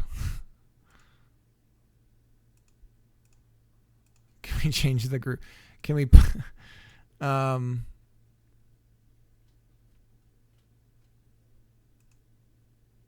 I don't even know what this stuff does. That's nothing though, 20 FPS. Well, and the question too, is that a static FPS amount regardless of how many we... Like, is it always that amount no matter the number of avatars, right? And I guess what we could do is double the spawn amount and see if that's true. So we could go to 600 instead of 3 and then just see the difference. So let's go 600 and spawn 600 at start. Okay, so there's 600 of them. We're down to 25. I don't know the real max. No, let's go to disable. We're at between 18 and 19. Disable, and we jump up to 41-ish. So it does seem to be a solid 30 no matter the number of avatars. Might want to optimize for this. When you say that, what do you mean?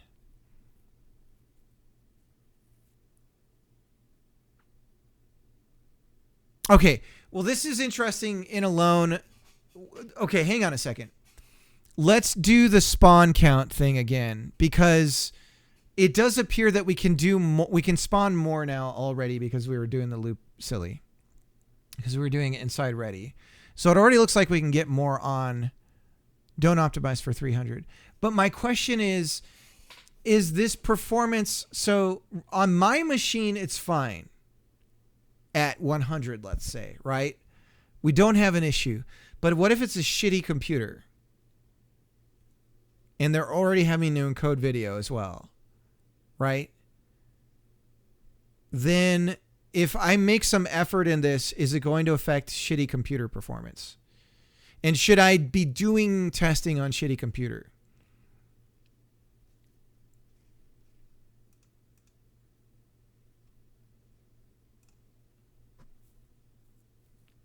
Because I don't imagine people... I don't have the fastest computer, but I don't imagine people having the same as me. Your target must be on a specific hardware. Okay. We could go off of Steam's information about the average computer. I know that, for instance, thank you for the, I presume, follow. Give me a second. I'll be able to see your name here. BFSP, thank you for the follow. BFSP, thank you for the follow. 0 equals default equals unlimited. Right. Well, to me, there's a clear threshold. Once you get over 100, the gain, it's pointless. On an i5, etc. Okay.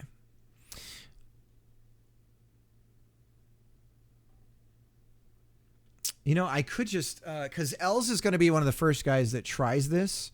I could just throw this at him and be like, hey, could you run this? And I could throw in an FPS counter on the screen for him and just be like, can you tell me what your FPS is when you do this? And just get an idea from him. Let me see.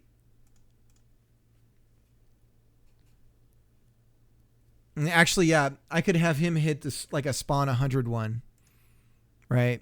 What are we looking at memory wise right now? But first make it work. Well, I would say it works.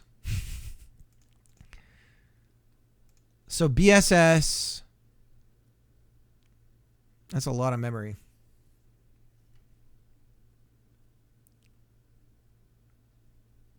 Now, is that memory count because of the number of avatars? I wonder. Let's just do 100. We knew our, whoops, let me close that out. We knew we were at about, it was 140 when we saw the frame drops below 60.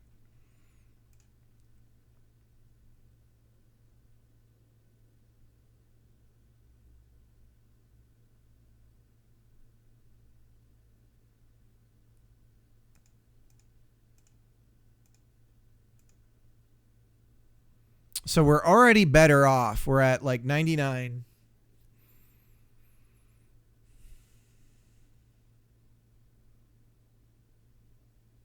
Try to release build 2. All right, let's do that. Let's just compare the differences. So we'll do a combination of what you guys are saying. We'll do a release build, and what we'll do is we'll have an add avatars. So we'll do a label. No, sorry, a text So we can add a number to it. Text. Edits.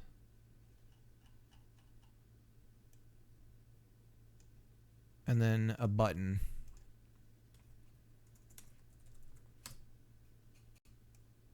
This is just real crappy. And text edit is going to be 100 by default. Add avatars. All right, getting real expensive, getting real fancy here. Okay, so then we can connect to that button and we'll just have it do exactly what this other stuff was doing. So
okay, let's see if this works.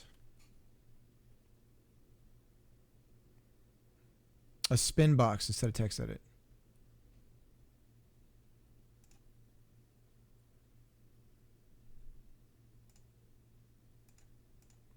Doesn't like me.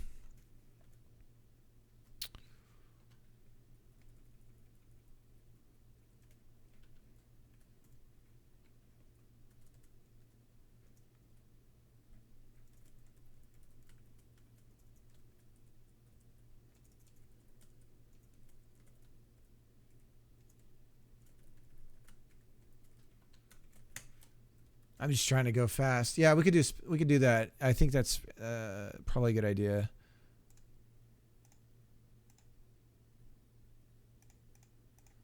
Okay, so we're not connecting right. Button pressed. Oh. Count. So we need a local var int count. Starts at 0, count goes up. And then it ends, so count equals text to int. Okay, and we'll do it your way.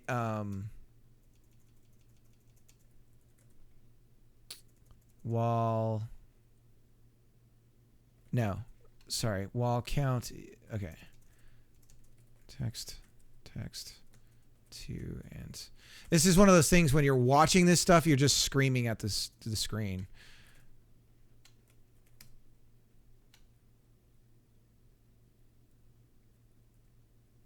Use of unassigned local variable count. Do I have to assign it?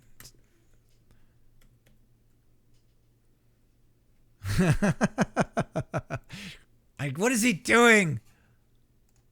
There we go. And then we'll just add 1. It only fired once, though. Why? Why?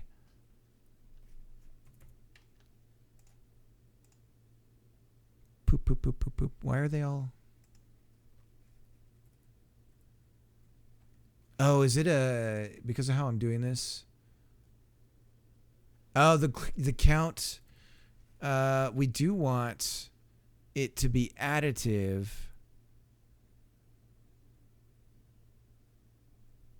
Oh, just to be able to do it.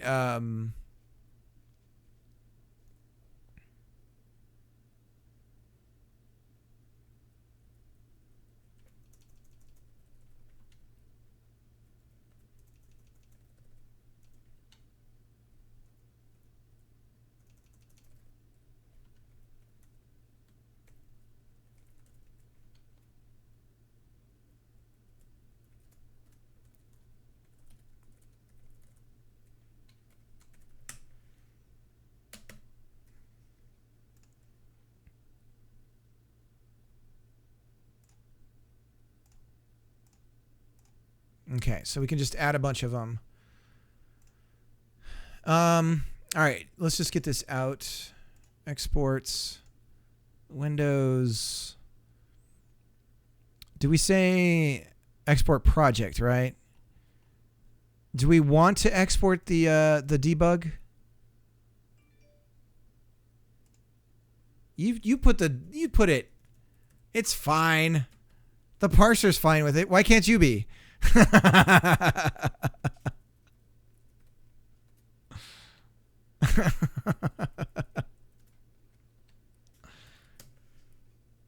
Somewhere in the game for the release build. Correct. Crap. How do I even do that?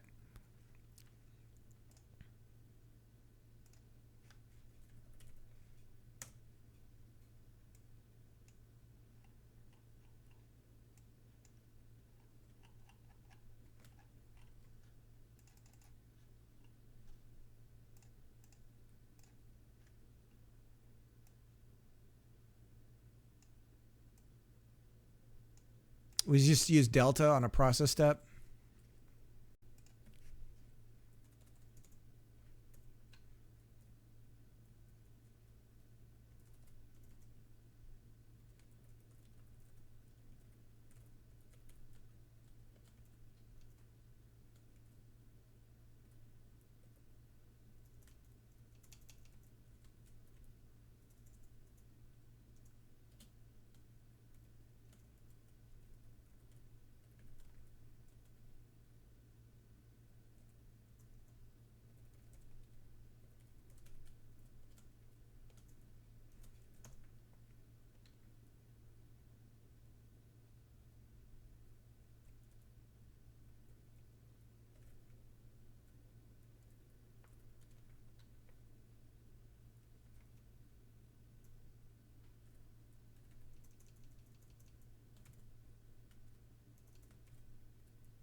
What am I getting wrong here? Process. No suitable method found to overwrite. What am I doing wrong? God dang it.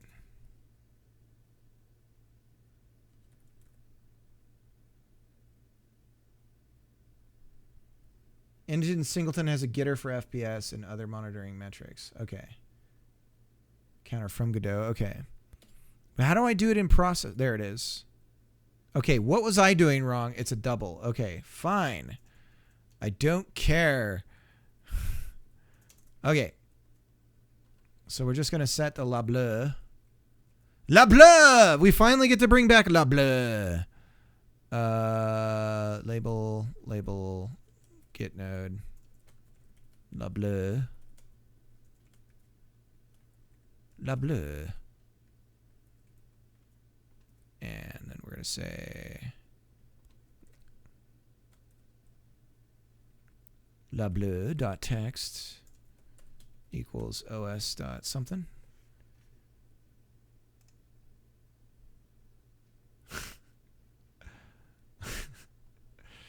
FPS. Time. The number of frames rendered in the last second. So this is an enumeration. So it's just monitor.fps. So performance.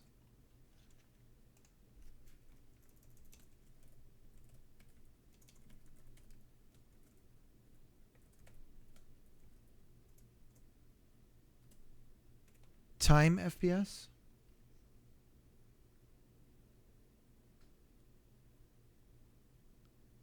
Does not contain definition for text. Cannot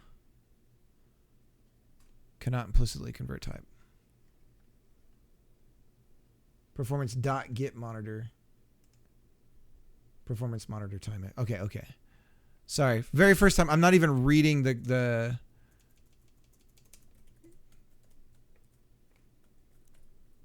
So that's the enumerator. Monitor. Right, which makes sense. I can't get a value from an enum that's not just a static. This is okay. So it's a double. So then we need to convert it to string. Okay.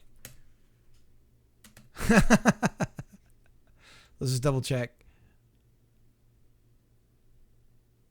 All right, and then okay. Now let's export this bad boy.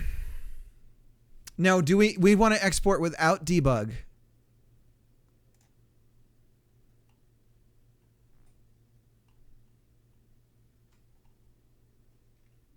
Export project. And let's put this on the we want to put this on desktop. Export with debug. Okay, save, overwrite. Hey, it didn't take 30 minutes. One time I did that, and it was like, yeah, it's going to be a while. Did it finish? Okay, where are we?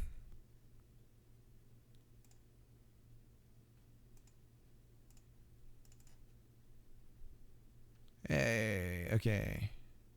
Add 100.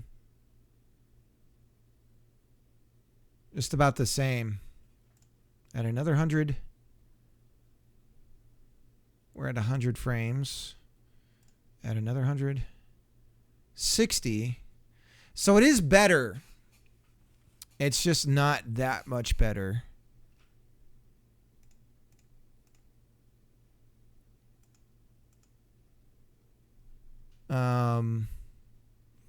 But around 300 we get a solid 60 still. So, I mean, we overall just have... Okay, and now we've crashed it. All right, let's open it back up again. And let's look at the size of the runner. Bump. So memory... How much does our memory grow as we add more?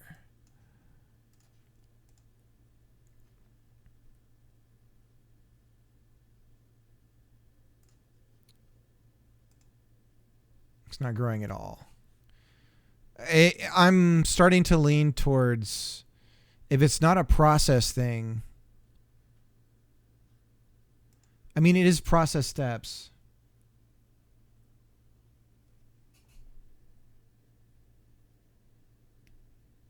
I was expecting better performance in this.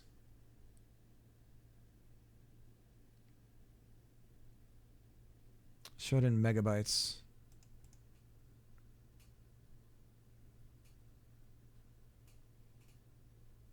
How's my GPU? Let's see. My GPU is, let's close this out. And she's back down. So open her up. We get a huge spike for 3D. That's weird. What the hell's going on? Close it again. And she shrinks down. 3D. I mean, I guess it could be using nothing is I don't have anything in my code happening when you open it up.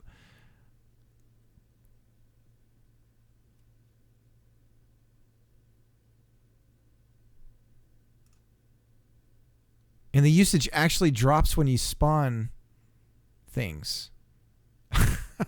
What? What? I don't understand. Okay. Oh no. What the hell's going on here?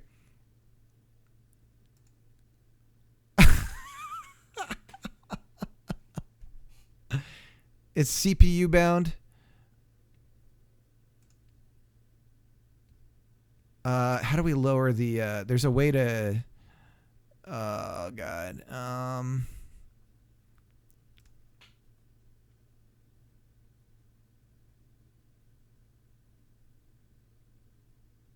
Oh, I see what you're saying, Beef. I want to call you Beef. Because I know a Beef in one of another channel that I watch. So it's 100% GPU. Okay, that makes sense. Because the GPU is like, yeah, I can draw these frames, no problem, motherfucker.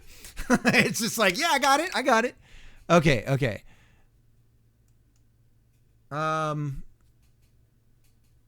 Gotcha. And then we see the CPU crawl up, and then the GPU is sitting and waiting. VSync is off. Let's double check, just to be sure. Yeah, okay. Plating up. My wife is plating up like a restaurant. Disable VSync. Wait. VSync mode disabled. Oh, that's for the movie writer. Okay.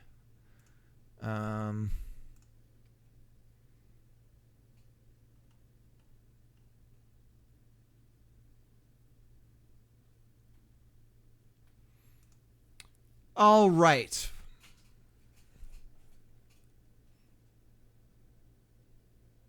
My other fear is that the size, like I said, I'm using MIP maps in the theory that when we scale the thing down, it's using a smaller version of the sprites. My concern about what I don't understand about MIP maps and what I think might be going on with MIP maps that I'm not getting is that it's going to load the whole thing into the GPU or wherever it's handling it. And it doesn't matter that I have MIP mapping from that standpoint of like,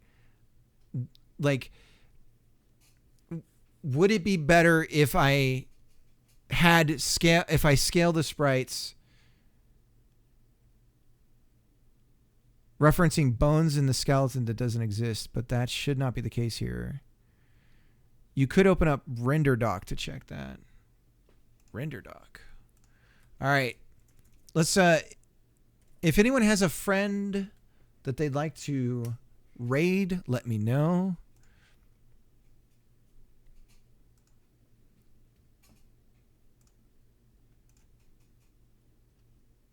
Okay. But yeah, what I'm afraid of, because when I look at the scene running in Godot, it's showing when I go to one of the spawned avatars and I go to the sprite, it's showing the full size sprite with the highest level that you could possibly grab from it, which is not what I think. Just on the first spawned avatar, and that's a known bug in Godot for those warnings. And it has something to do with caching and whatnot.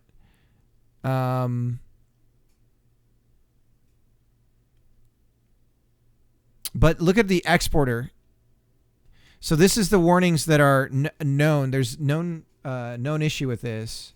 It could very well be my take from this: customizable equals custom miserable. What do you mean? So what I'm thinking is we eliminate the bone system altogether and we key on the rotation of the sprites alone. So the position and the rotation of the sprites, not the bones. That's what we key. we use inverse kinematics and all that stuff for animating, but when we create the avatars that we're going to be using to do the animations with, we get rid of the skeleton system altogether. I'm going to lose some things from that.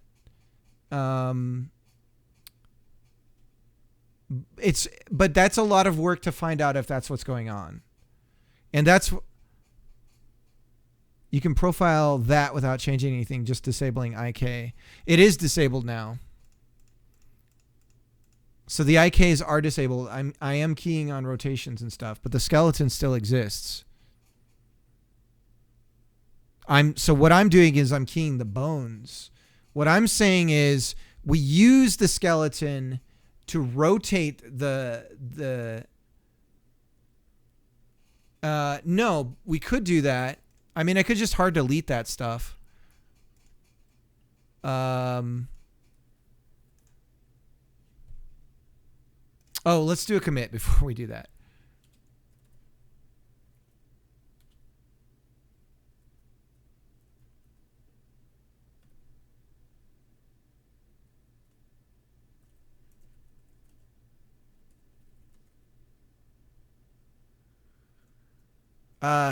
Well,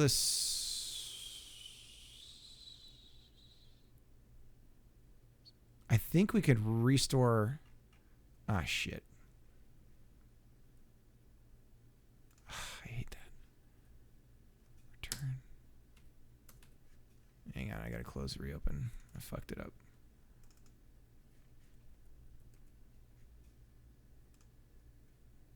Disable animation player.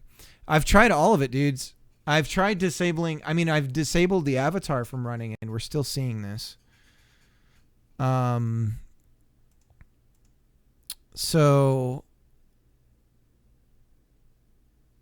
unless, I mean, if it's still, even though it's disabled, is it still going to instantiate in its scene tree? It's just not running the process steps for the things, right? Well, no, I've selected avatar and then chosen disable. Process disable. Now I suggest the opposite. So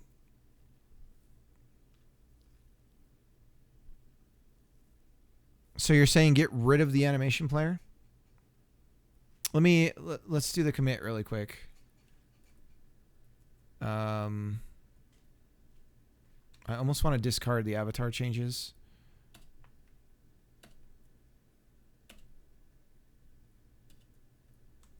Use buttons for spawning in tests.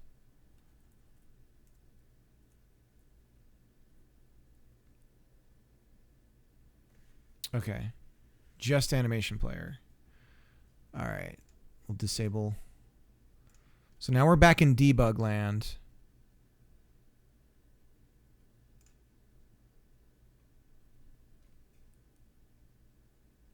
And it drops right away.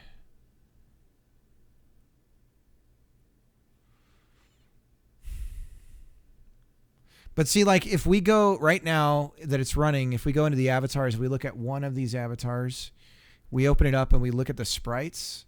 When I go and look at the texture, it's showing the full size texture. So that's what I don't know about. And see, it shows memory. I presume that's what's loaded in. And that's way too big of a scale. And now I've looked into, can I tell it which one to use? And they specifically say Godot handles that. You're not to touch it. Right. So what I don't get about mipmaps is which one is it using? Is it loading all of them in? Is that as a mipmap a single texture with multiple potential resolutions?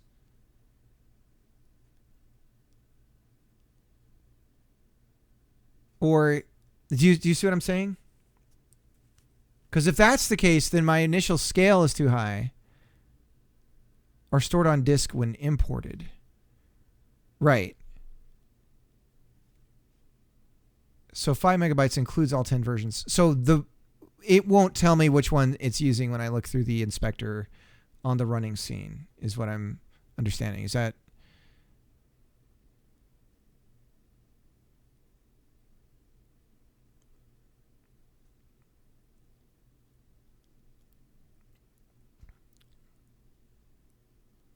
There's import settings to scale down the images on import. Yeah, I've got that. That's how I set it up. So, like, if we were to look at the sprites here,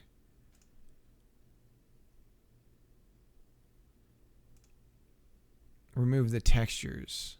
Okay, let me commit the scene just to see, make sure I did that.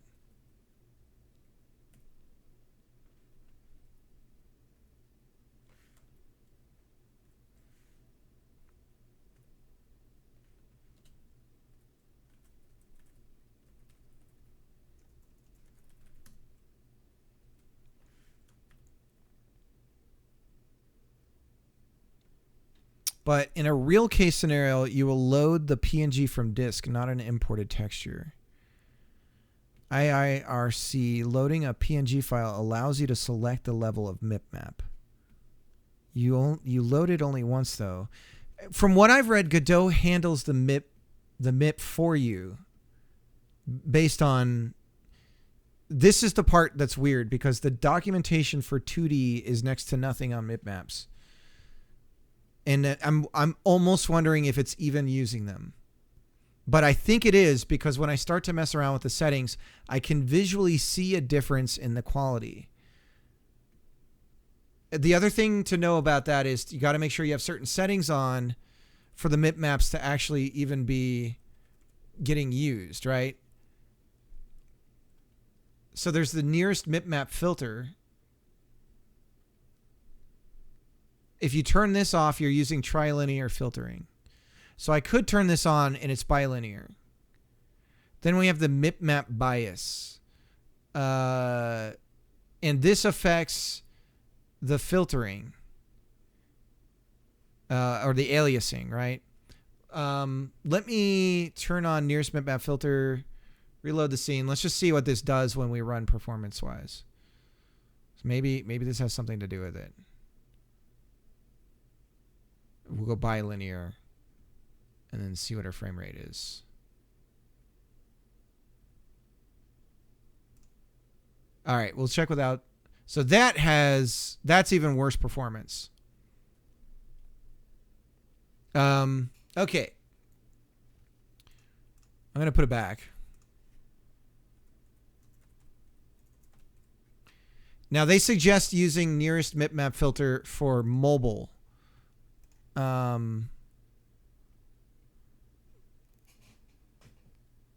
Codex, how's it going? All right, so what you're saying is without the texture. So if I just kill the texture and we just have invisible sprites, what happens? So all the sprites now are empty. But what about scaling though? Because we're going from something large to small for the sprite. We're scaling it down, and that does affect the... You don't think so?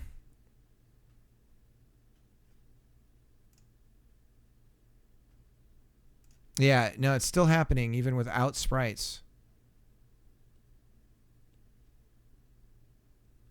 Oh, shoot. I should go. My kids need me. It's for reducing quality. Well, that's what I'd like to do when the scale of the image is smaller. So it's nothing to do with that. So should I, when we import the PNGs, should I...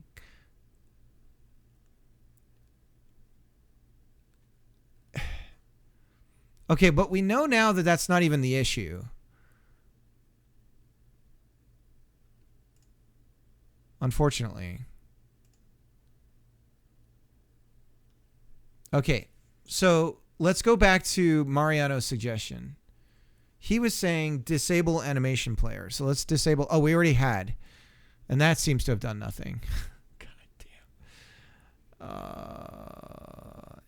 Issue with the skeleton animation. Okay, well, here's what we can do. If we want to make sure it's not that, let's delete skeleton. And we're not going to delete the related, delete related animation tracks, not the animations. So the animations are still there.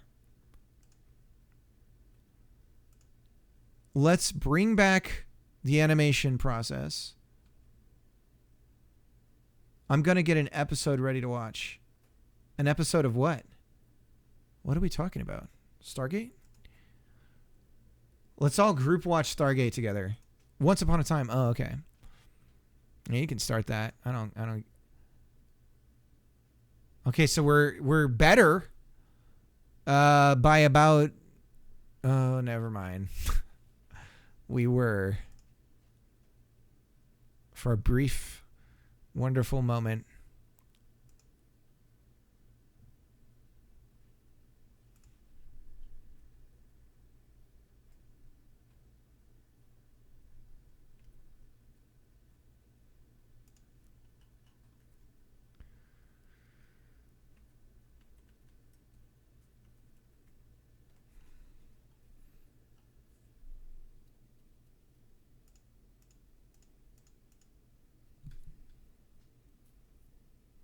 Jennifer Goodwin. Is that the evil queen? Because hubba hubba. I'm all about that. My wife knows that as well. So it's not cheating. Oh, she had a crush on... Oh, that's... what's her name? Yeah. No, I was all about the evil queen. Who played the evil queen in that?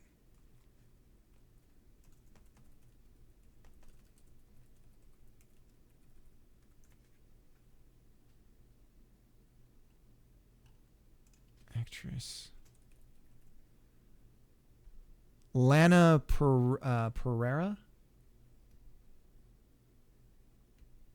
She's Snow White.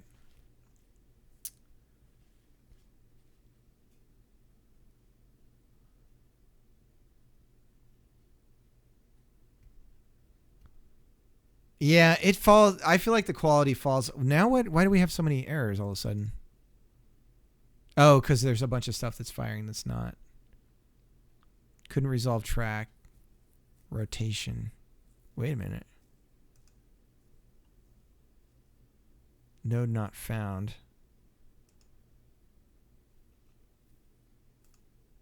Hang on. Delete related animation tracks. Falling. Walking. Interesting. Dump this.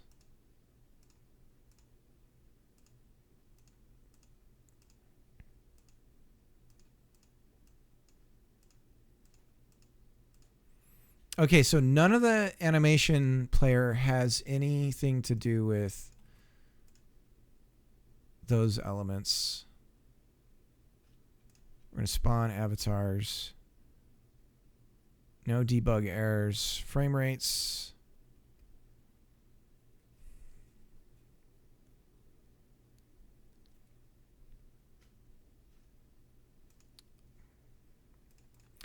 Okay, I'm going to go down the rabbit hole. Yeah, I'll be there in a second, sweetie. What is for dinner, BT Dubs? I feel like I'm the patriarchy. What's for dinner, babe? I've been working hard sitting at a desk all day. Yeah, Colin, I've been concerned about the same thing. The other thing that I would like to do, if possible, is build these into a single texture. Right? If we have these all in one sprite that's an atlas, right? Or something like that, I think we'd get much better performance, because in theory, I would think that would lower something about draws, but I don't know. Yes. So I may build something to create it into an atlas. But we've completely... I can't test because 4 got rid of draw call numbers for 2D. So I'm hoping that thing you mentioned... Did you ever look into seeing how the GPU... No. If you please Everybody here in chat, please help me tomorrow. I'm going to be on here tomorrow. Colin, please come back. Please. I've got to go. I've got to go, babe. But if we could continue tomorrow, I'm going to start reading up on render docs so I understand this better. We're going to figure this thing out. I got a job now. I'll be around. Yes, it's all right, Codex. All right. I completely lost track here. We're gonna raid somebody. Who are we gonna raid?